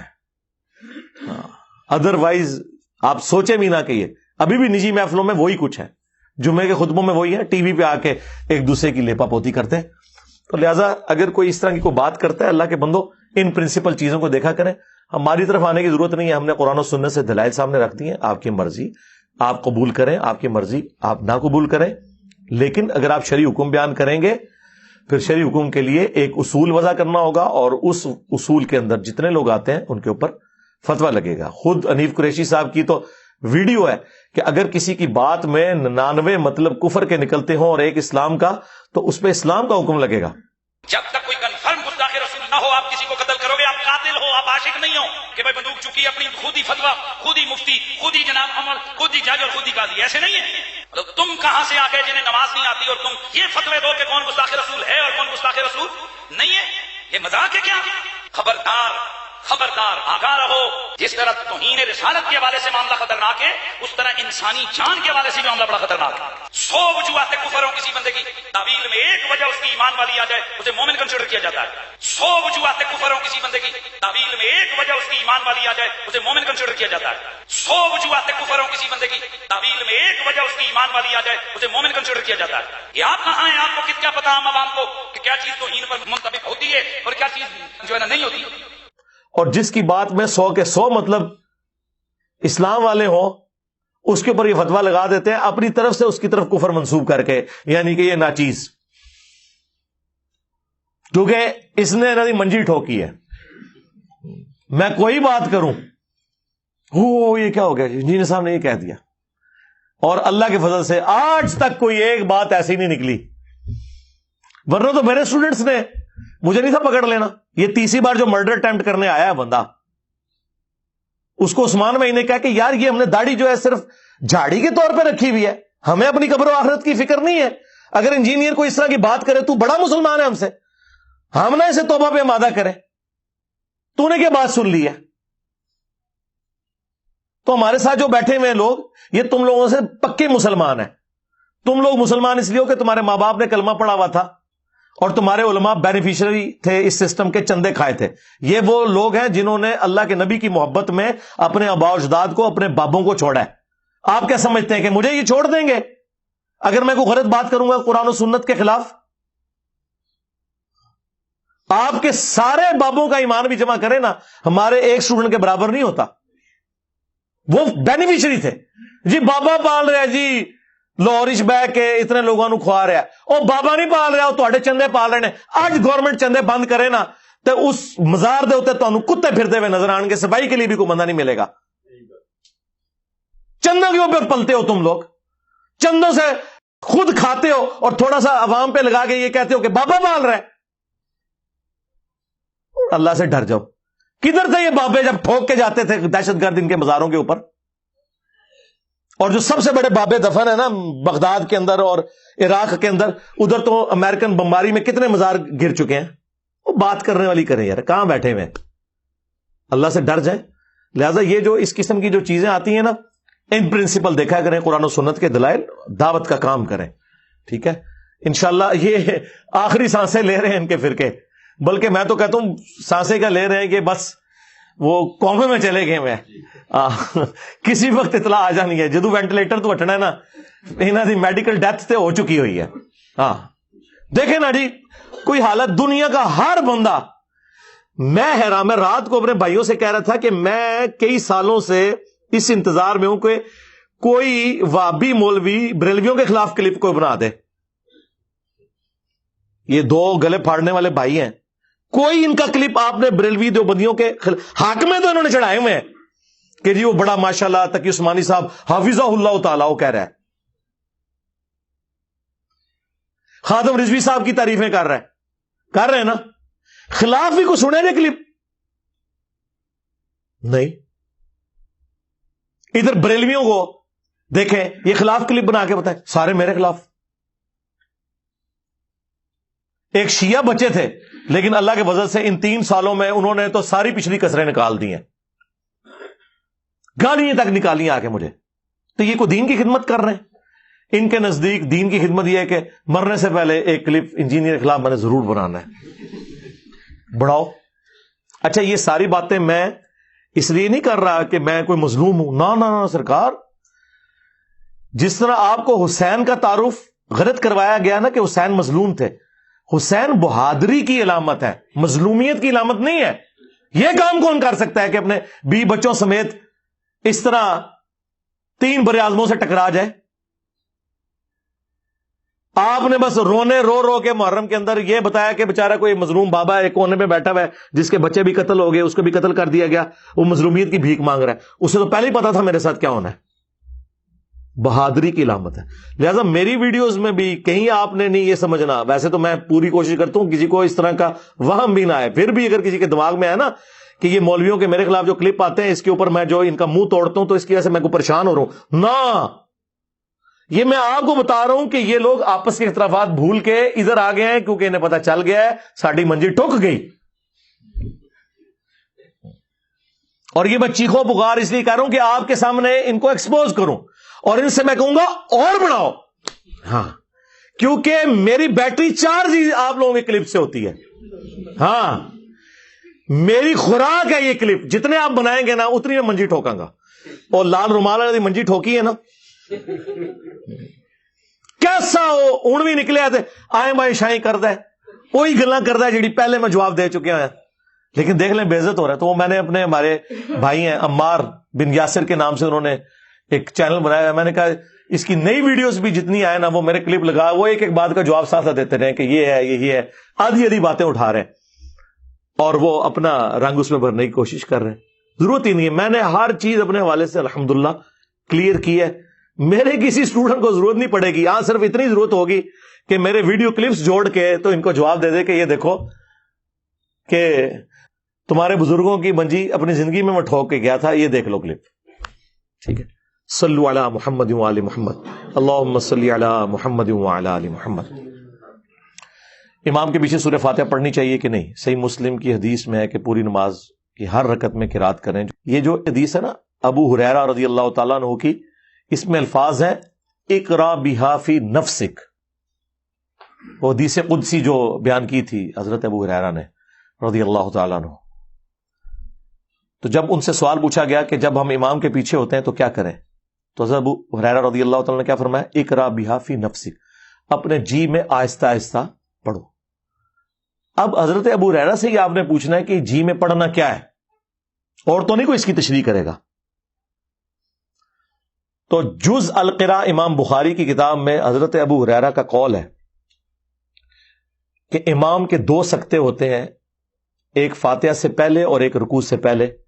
تم ان سکتوں کو سورۃ الفاتحہ پڑھنے کے لیے غنیمت سمجھو. تو حضرت ابو ہریرہ صرف یہ نہیں بتا رہے کہ امام کے پیچھے فاتحہ پڑھنی ہے جی کے اندر، اس کا موقع اور محل بھی بتا رہے ہیں.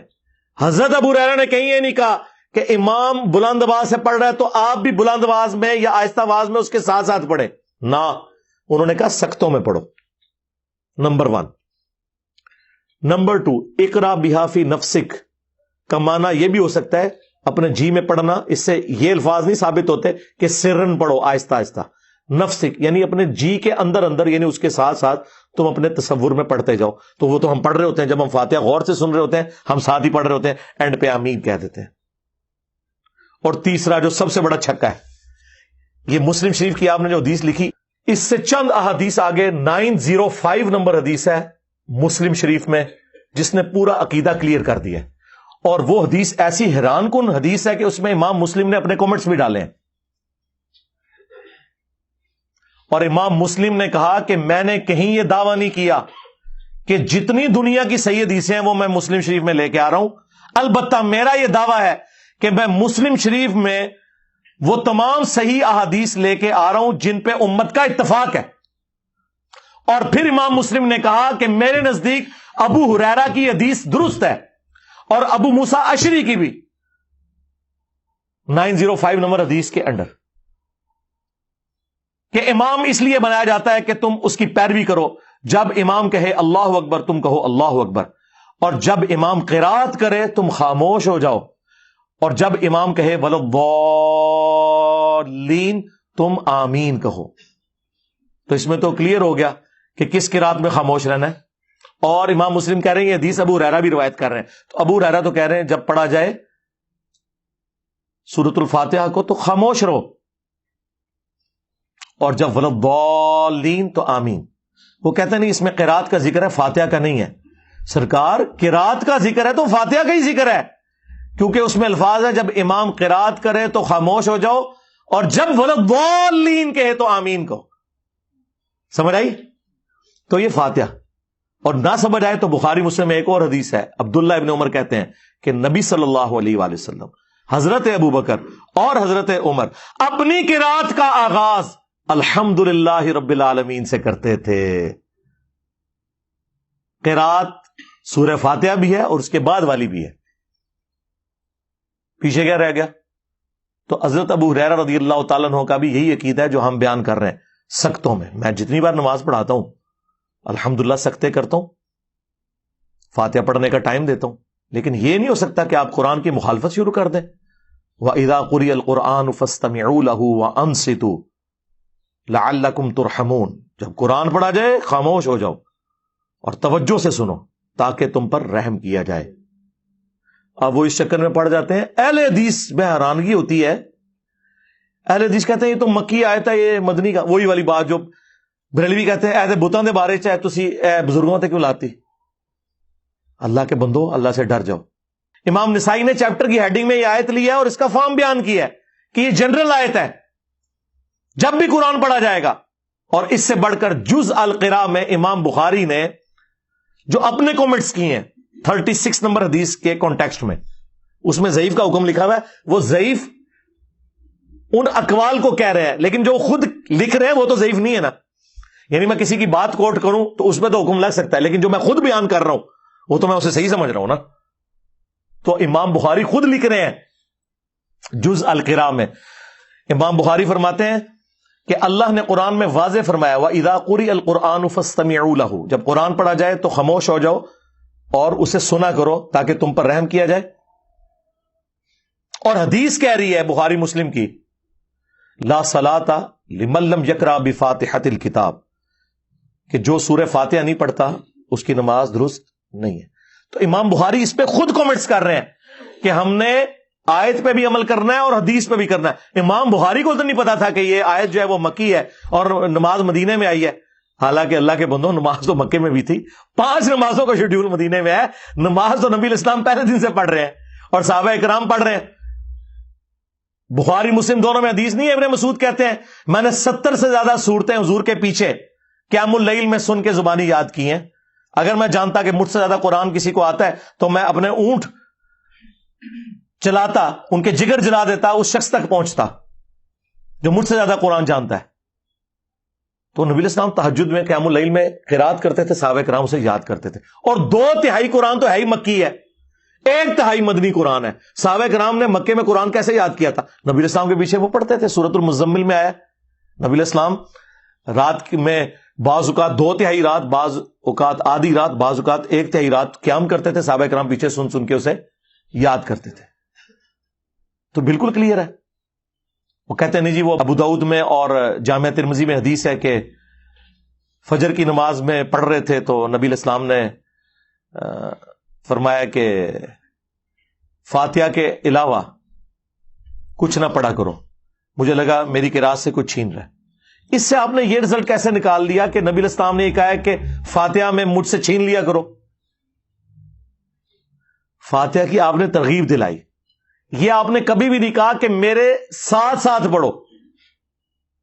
نبی الاسلام ہر آیت کے بعد ایک وقفہ کرتے تھے نبی علیہ السلام رکوع سے پہلے سکتہ کرتے تھے؟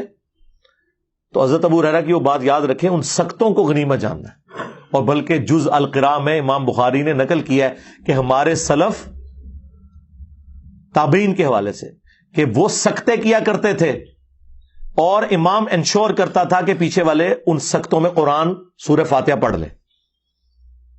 قرآن کے ساتھ قرآن والا معاملہ کوئی نہیں ہے جی، اور سن لینا کافی ہے. اور یہ جتنی باتیں میں کر رہا ہوں یہ افضلیت ہے.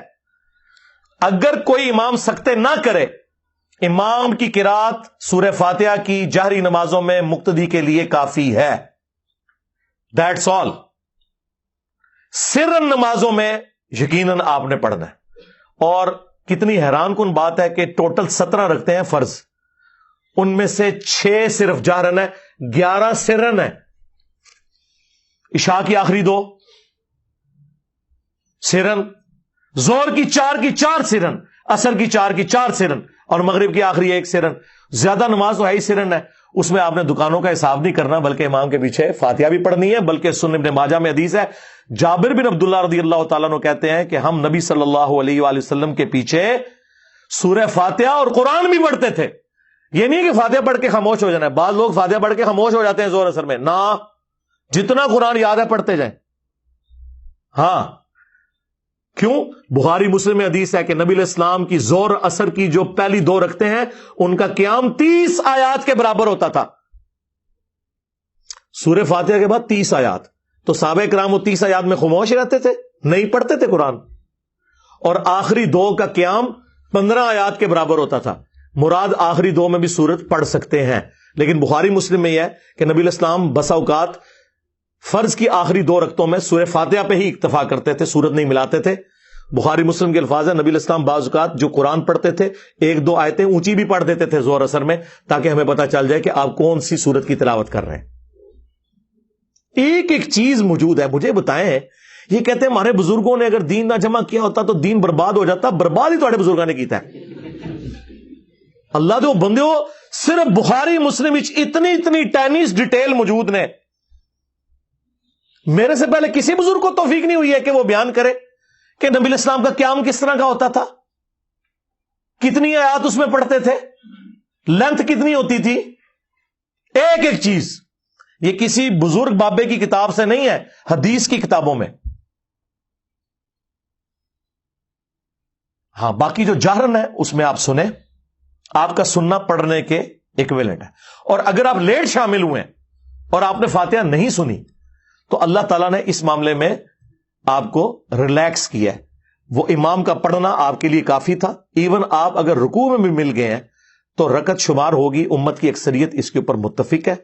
اور یہ جو میں آپ کو عقیدہ بتا رہا ہوں جہرن والا، اس میں اگر تھوڑا سا کوئی تفرد بنتا ہے نا تو وہ امام بخاری کا ہے، ورنہ باقی سارے سنی اور شیعہ دونوں متفق ہیں. شیعہ کے نزدیک بھی جہرن نمازوں میں آپ نے سن لیا تو کافی ہے، پڑھنے کی ضرورت نہیں ہے.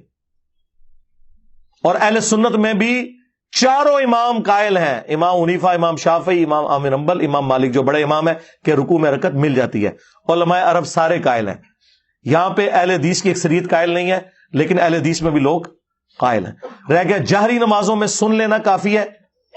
اس کے اوپر آلموسٹ اگر میں دعویٰ کروں نا کہ اجماع ہے، کیونکہ عبداللہ ابن مبارک کے بارے میں جامع ترمذی میں آتا ہے کہ وہ امام کے پیچھے فاتحہ پڑھتے تھے اور ان سے پوچھا گیا کہ اگر کوئی فاتحہ نہ پڑھے تو وہ کہتے ہیں میں کبھی نہیں کہتا کہ اس کی نماز نہیں ہوتی. امام کا پڑھ لینا بھی کافی ہے، لیکن میں ساتھ پڑھتا بھی ہوں. یہ تو کبھی مسئلہ نہیں آیا تھا کہ جہرن میں بھی آپ نے دب کے رکھنا ہے. ہاں، اس ایکسٹریم پہ تھا امام حنیفہ کے نزدیک، نہ سرن میں پڑھنا نہ جہرن میں، لیکن یہ غلو پہ مبنی ہے. امام مالک کا موقف پرفیکٹ ہے الحمدللہ، اور وہ یہی ہے کہ جہرن میں سننا کافی ہے اور سرن میں آپ نے پڑھنا بھی ہے. اور یہی موقف امام ابن تیمیہ کا ہے، یہی موقف شیخ البانی کا ہے، محدث اعظم سعودیہ.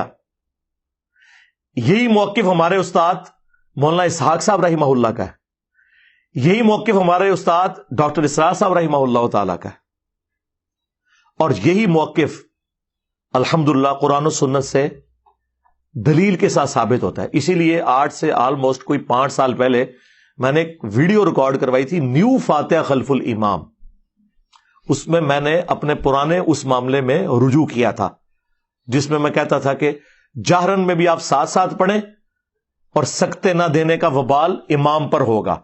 لیکن آپ کو حیرانگی ہوگی اس وقت بھی میں یہ کہتا تھا، 8 سے 11 سال پہلے بھی، مسئلہ 84 فاتحہ خلف الامام کا نکال لیں، اس میں بھی میں نے کہا تھا کہ جو لوگ نہیں پڑھتے فاتحہ، میں یہ نہیں کہتا ان کی نماز نہیں ہوتی ہے، ان کا موقف بھی جو جہرن میں خاموشی سے سنتے ہیں وہ مضبوط ہے، لیکن میں اسے بہتر سمجھتا ہوں. تو اللہ کا شکر ہے میں نے اس وقت بھی کبھی کیٹاگوریکل ڈینائی نہیں کیا تھا، لیکن آج اللہ وجہ بصیرت یہ موقف میں صحیح سمجھتا ہوں کہ جہرن میں سن لینا کافی ہے.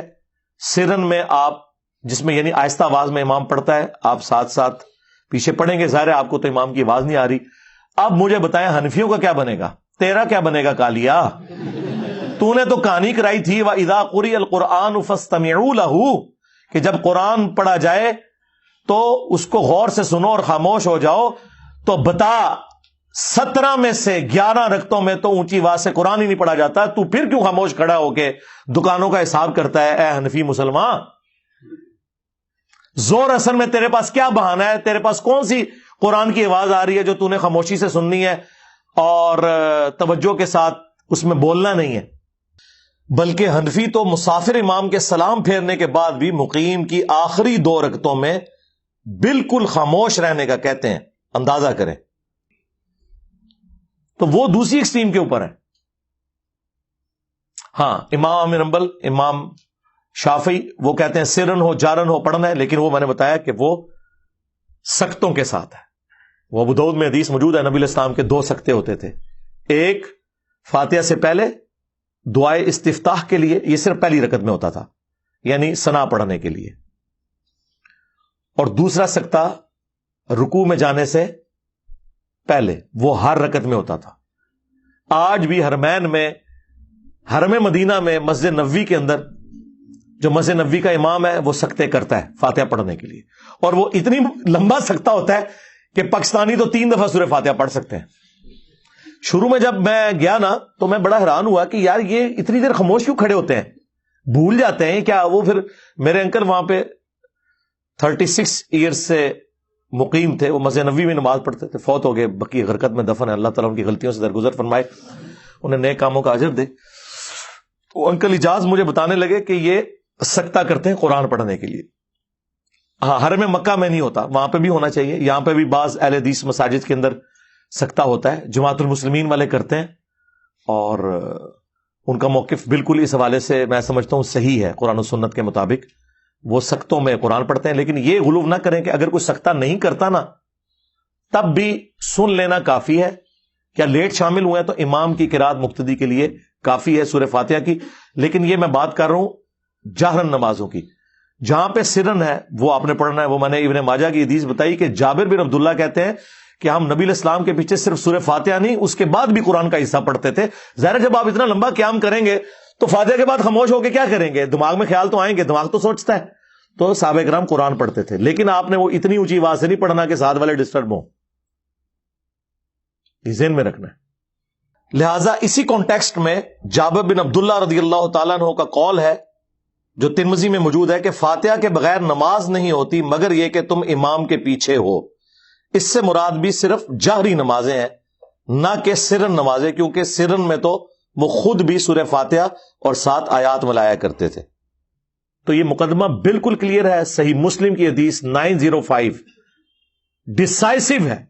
امام مسلم نے کمنٹس کر دیے کہ ابو ہریرہ کا بھی یہ موقف ہے، اور ابو موسیٰ اشعری نے بھی یہ حدیث روایت کی ہے کہ جب امام قرات کرے تم خاموش ہو جاؤ، اور جب وہ وَلَضَّالِّينَ کہے تم آمین کہو.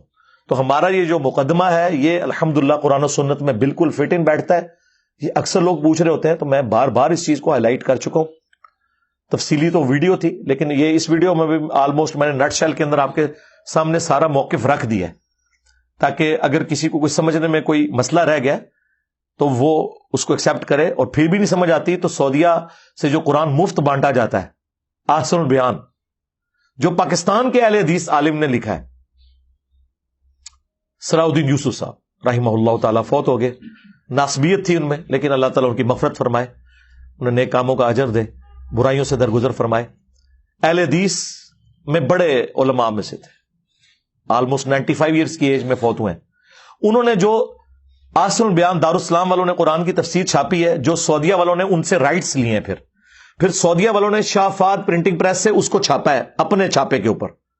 انہوں نے بھی سورہ فاتحہ کے کانٹیکسٹ میں جو نیچے تفسیر لکھی ہے نا, وہ یہی لکھی ہوئی ہے کہ جہر نمازوں میں امام کو سکتے دینے چاہیے تاکہ قرآن پہ بھی عمل ہو اور حدیث پہ بھی عمل ہو. اندازہ کریں, یہ خود اہل حدیث کے اپنے بزرگوں نے یہ لکھا ہوا ہے, وہ اس کو ہی پڑھ کے دیکھ لیں. چلیں میری بات نہیں ماننی ہے تو اچھا, یہ جو مسلم کی حدیث ہے 905, یہ گلے میں اٹکی ہوئی ہے ان کے. اہل حدیث کے پاس کوئی چارہ نہیں اس حدیث کا, یا تو اس حدیث کو ضعیف کہہ دیں, وہ کہہ نہیں سکتے. ویسے ایک بندے نے جرت کی ہے, ارشاد الحق عصری صاحب, جو ہمارے استاد مولانا اسحاق صاحب کے بارے میں فتویٰ دینے والوں میں پیش رہے ہیں, وہ بڑے اسٹانٹ قسم کے وہابی ہیں. انہوں نے تو کہا کہ یہ جو مسلم میں آگے الفاظ ہے نا, یہ صحیح نہیں ہے. مسلم شریف تو شیخ زبیر لیزئی رحمہ اللہ نے ان کے رد پہ ایک مضمون لکھا اور انہوں نے ایگزامپلس کوٹ کی کہ اگر ایک راوی حدیث بیان نہ کرے اور دوسرا بیان کرے اور وہ ثقہ ہو, تو وہ جو اس میں زائد بات ہوتی ہے اس کے ساتھ ایکسپٹ کی جاتی ہے. شاذ وہ قول ہوتا ہے جو اس کے خلاف ہو, یہ خلاف نہیں ہے, اس کی ایکسپلینیشن ہے. شیخ زبیر صاحب نے مسلم کی 905 انٹرنیشنل نمبرنگ جو کانٹینیوس ہے اس کا دفاع کیا. اس کا مطلب ہے کہ ارشاد الحق عصری صاحب کو یہ بات سمجھ آ گئی تھی کہ 905 نمبر حدیث مسلم کی ہمارے فرقے کے اس مسئلے کی موت ہے, کیونکہ اس میں الفاظ ہیں جب امام اللہ اکبر کہے تم اللہ اکبر کہو, جب امام قرات کرے تم خاموش ہو جاؤ, اور جب امام ولضالین کہے تم آمین کہو. تو واضح ان کو پتا چل گیا تھا کہ گل کدھر اور جا رہی ہے. تو واقعی انہوں نے صحیح ڈیسیژن کیا کہ اس حدیث سے جان چھڑاؤ. لیکن مسلم شریف سے کیسے جان چھڑائیں؟ شیخ زبیر صاحب نے کہا نہیں یار یہ کیا کر رہے ہیں. تو انہوں نے کہا کہ اگر اس کو صحیح مانو گے تو پھر مسئلہ خراب ہوگا. تو شیخ زبیر صاحب نے ایک تیسرا حل تلاش کر لیا. انہوں نے کہا یہ حدیث منسوخ ہے.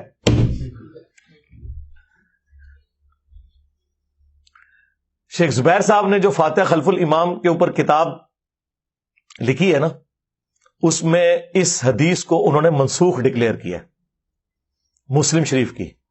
اس کا مطلب ہے کہ شیخ زبیر لیزئی رحمہ اللہ اور ارشاد الحق عصری صاحب دونوں یہ مانتے ہیں کہ یہ حدیث اہل حدیث کے مسئلے کی موت ہے. ان کو منسوخ ڈکلیئر کرنی پڑی اور ان کو ضعیف. منسوخ کیسے ہے؟ یہ ناسخ تو ہو سکتی ہے, منسوخ نہیں ہے. منسوخ کیسے ہوگی؟ کہتے ہیں منسوخ ہوئی ہے اس حدیث سے لا صلاۃ لمن لم یقرأ بفاتحۃ الکتاب. سرکار اس کو تو ہم بعد میں دیکھیں گے, قرآن کی آیت کو حدیث نے کیسے منسوخ کر دیا؟ یہ تو قرآن میں آیت ہے وَإِذَا قُرِئَ الْقُرْآنُ فَاسْتَمِعُوا لَهُ وَأَنصِتُوا. اور دوسرا شیخ زبیر صاحب تو خود کہتے تھے سلف کا منہج. سرکار اس آیت کو چیپٹر کی ہیڈنگ میں لکھ کے امام نسائی نے سلف کا منہج بھی بتا دیا ہوا ہے کہ آپ نے خاموشی سے ہی سننا ہے.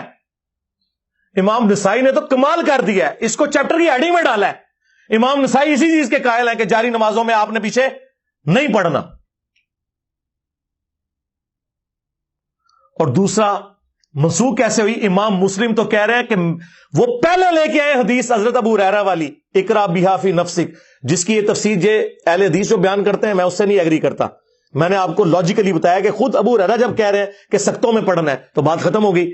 امام مسلم پہلے وہ حدیث لے کے آئے حضرت ابو ہریرہ والی, اس کے بعد ابو ہریرہ کے ریفرنس سے لے کے آئے کہ ابو ہریرہ رضی اللہ تعالیٰ عنہ کہتے تھے کہ جب امام قرات کرے تم خاموش رہو, اور جب وہ ولضالین کہے تم آمین کہو. تم ناسک تو پھر یہ حدیث ہے 905, نہ کہ وہ لا صلاۃ لمن لم یقرأ بفاتحۃ الکتاب بخاری کی حدیث یا مسلم کی اقرا بہا فی نفسک. وہ بھی حدیث نہیں, حضرت ابو ہریرہ کا قول ہے, لیکن ہمارے لیے وہ حدیث کے درجے میں حدیث موقوف تو ہے. آپ کو یہ پورے کا پورا سینیریو کلیئر ہو گیا. لہذا وہ جو ترمذی کی حدیث یا ابو داؤد کی حدیث عبادہ ابن صامت والی جس میں وہ جہری نماز کا ذکر ہے, ویسے تو وہ حدیث شیخ البانی اس حدیث کو ضعیف کہتے ہیں, اور شیخ زبیر لیزئی صاحب اسے کہتے ہیں حسن درجے سے نہیں گرتی.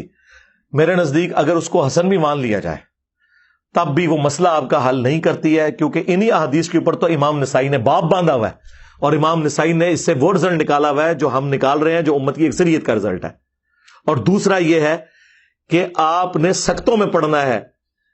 عبادہ ابن صامت کا فجر میں یہ کہنا کہ پڑھنی ہے تو اس پہ محمول ہے کہ اس زمانے میں صحابہ کرام سکتے کرتے تھے جو نبی علیہ السلام نے کیے. آیت کے بعد بھی سکتا اور رکوع سے پہلے بھی سکتا. سختوں کی حد تک یہ بات درست ہے. میں جتنی بار جماعت کراتا ہوں, میں آلموسٹ پچھلے کوئی 6-7 سال سے 5 نمازوں میں امامت کرتا ہوں الحمدللہ, اور میں سکتے کرتا ہوں. فاتحہ پڑھنے کا ٹائم دیتا ہوں 3 نمازوں میں. ظہر اثر میں تو ویسی ضرورت نہیں رہتی, وہ تو آپ خاموشی سے پڑھ رہے ہوتے ہیں. تو الحمدللہ سختوں والا معاملہ جو ہے اس کے ساتھ یہ چیز جڑی ہوئی ہے.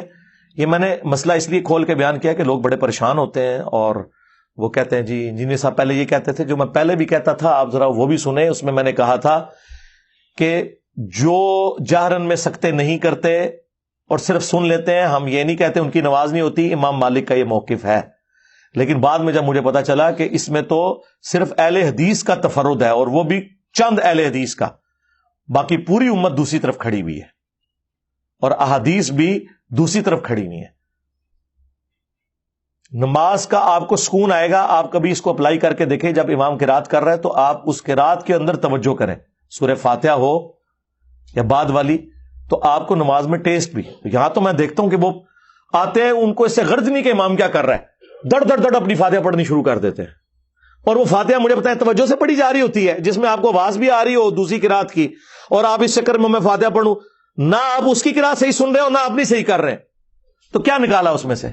خام خواہ ایک مستحب کام کو اس لیول پہ آپ لے گئے کہ اسے فرض بنا دیا اور یہ کہا نماز ہی نہیں ہوتی, اور لوگوں کو مصیبت میں ڈال دیا. اور اللہ کا شکر ہے کہ میں اتنا ہارڈ لائنر ہونے کے باوجود اللہ کے فضل سے جب یہ چیز مجھ پہ کھلی تو میں نے الحمدللہ اس معاملے میں پوری سختی کے ساتھ اس موقف کو بیان کیا کہ یہ بہت آپ غلط کھیل کھیل رہے ہیں امت کے ساتھ, جو آپ کہہ رہے ہیں کہ جہر نمازوں میں پیچھے پڑھتے آؤ. تو لوگ تو سکون میں آ گئے, لوگ کہتے ہیں شکر الحمدللہ ہماری زندگی آسان ہو گئی ہے. اور مجھ سے پہلے بھی اور لوگوں نے باتیں کی ہیں, لیکن ظاہر انہوں نے تو اپنا خیال ظاہر کیا تھا نا. ہم نے تو لوگوں کو یہ کہا ہے کہ دلائل کے بغیر آپ نے کسی کی بات نہیں ماننی سوائے اس شخص کے جس کی قبر مدینے میں ہے صلی اللہ علیہ وآلہ وسلم. ان کا کہہ دینا ہی کافی ہے, لیکن باقیوں سے آپ نے دلیل مانگنی. مجھ سے پہلے یہ بات مولانا مودودی کرتے تھے رحمہ اللہ, ڈاکٹر اسرار صاحب رحمہ اللہ, مولانا اسحاق صاحب رحمہ اللہ, اور ان سے بھی پہلے امام ابن تیمیہ رحمہ اللہ, شیخ البانی رحمہ اللہ, دور حاضر میں بہت بڑے سلفیوں کے امام, ان سب کا یہ موقف ہے. لیکن دلائل کے ساتھ کوئی بندہ ذکر کرے نا تو مخالفین کے بھی جب دلائل دے تو پھر انسان کو ذرا تسلی ہوتی ہے کہ یار یہ بات بالکل ٹھیک ہو رہی ہے. یہ اس طریقے سے ہی تھا کہ انہوں نے اس کو زیادہ غلوف کے اوپر جو ہے وہ لے گئے, اس کی وجہ سے لوگوں کے لیے بڑی مصیبت کھڑی کی ہوئی ہے اور لوگ بڑی ٹینشن لیتے ہیں. اور جو رکوع میں آ کے ملتے ہیں یا فاتحہ کے بعد شامل ہوتے ہیں وہ بےچارے پھر ایک رکعت بھی ملا رہے ہوتے ہیں. ہم انہیں کچھ نہیں کہتے, آپ ملانا چاہتے ہیں ضرور ملائیں, آپ کا رائٹ ہے. لیکن امت کی اکثریت اس کی قائل ہے. خود شیخ زبیر صاحب نے ابن مسعود رضی اللہ تعالیٰ عنہ کا اپنا عمل لکھا ہے کہ وہ بھی رکوع میں رکعت ملنے کے قائل تھے. وہ کہتے ہیں ہم مانتے ہیں, لیکن وہ کہتے ہیں کہ ہم وہ جو حدیث ہے ابو بکرہ والی جو بخاری میں آئی کہ ایک شخص نماز میں شامل ہوا سیدھا رکوع میں چلا گیا, جس کی وجہ سے حنفی رزلٹ نکالتے ہیں کہ اس نے پھر کوئی اور رکعت نہیں ملائی تھی, اور امام بخاری نے اس حدیث سے کہا کہ آپ رزلٹ نہ نکالیں کہ رکوع میں رکعت مل جاتی ہے, کیونکہ امام بخاری ایک اور روایت لے کے آئے ابو سعید خدری سے غالباً رضی اللہ تعالیٰ عنہ کہ رکعت اس وقت شمار کرو جب تم قیام کی حالت میں امام کو پاؤ. لیکن اس میں بھی قیام کا ذکر ہے, اور یا رکوع میں جانے سے پہلے فاتحہ پڑھنے کی ترغیب امام بخاری نے کہا کہ اس حوالے سے ہونی چاہیے, تو تب رکعت شمار ہوگی. لیکن امام بخاری کے سامنے یہ حدیث ابو بکرہ والی جو خود بخاری میں لے چکے تھے کہ وہ صحابی نے تو قیام بھی نہیں کیا, ڈائریکٹ آ کے رکوع میں ملے, تو نبی علیہ السلام نے فرمایا کہ تمہارے جو نماز کا شوق یہ میں نے دیکھا ہے, آندہ جب تم آؤ تو تسلی سے آؤ. وہ پیچھے سے ہی رکوع میں چلے گئے تھے, پھر چلتے چلتے صفوں میں شامل ہوئے. حضور نے کہا تسلی سے آؤ, صف میں کھڑے ہو کے نماز میں جو رکعت ملے وہ لے لو, جو رہ جائے وہ پوری کر لو. تو جو لوگ رکوع میں رکعت ملنے کے قائل ہیں وہ اس کو دلیل کے طور پر پیش کرتے ہیں کہ دیکھیں ابو بکرہ رضی اللہ تعالیٰ عنہ کو رکوع میں ملنے پہ نبی علیہ السلام نے یہ نہیں فرمایا کہ تمہاری رکعت رہ گئی ہے, دوسرے لوگ کہتے ہیں اس میں عدم ذکر ہے، اس میں کوئی تفصیل ہے ہی نہیں ہے. ویسے میرے نزدیک یہ بات دونوں طرف جا سکتی ہے. ہو سکتا ہے انہوں نے ملا لی ہو اور زیادہ چانس ہے کہ نہیں ملائی ہو، کیونکہ اگر ملائی ہوتی تو اس کا ذکر موجود ہوتا. بہرحال ہم دونوں کو بینیفٹ آف ڈاؤٹ دیتے ہیں. اس سے امام بخاری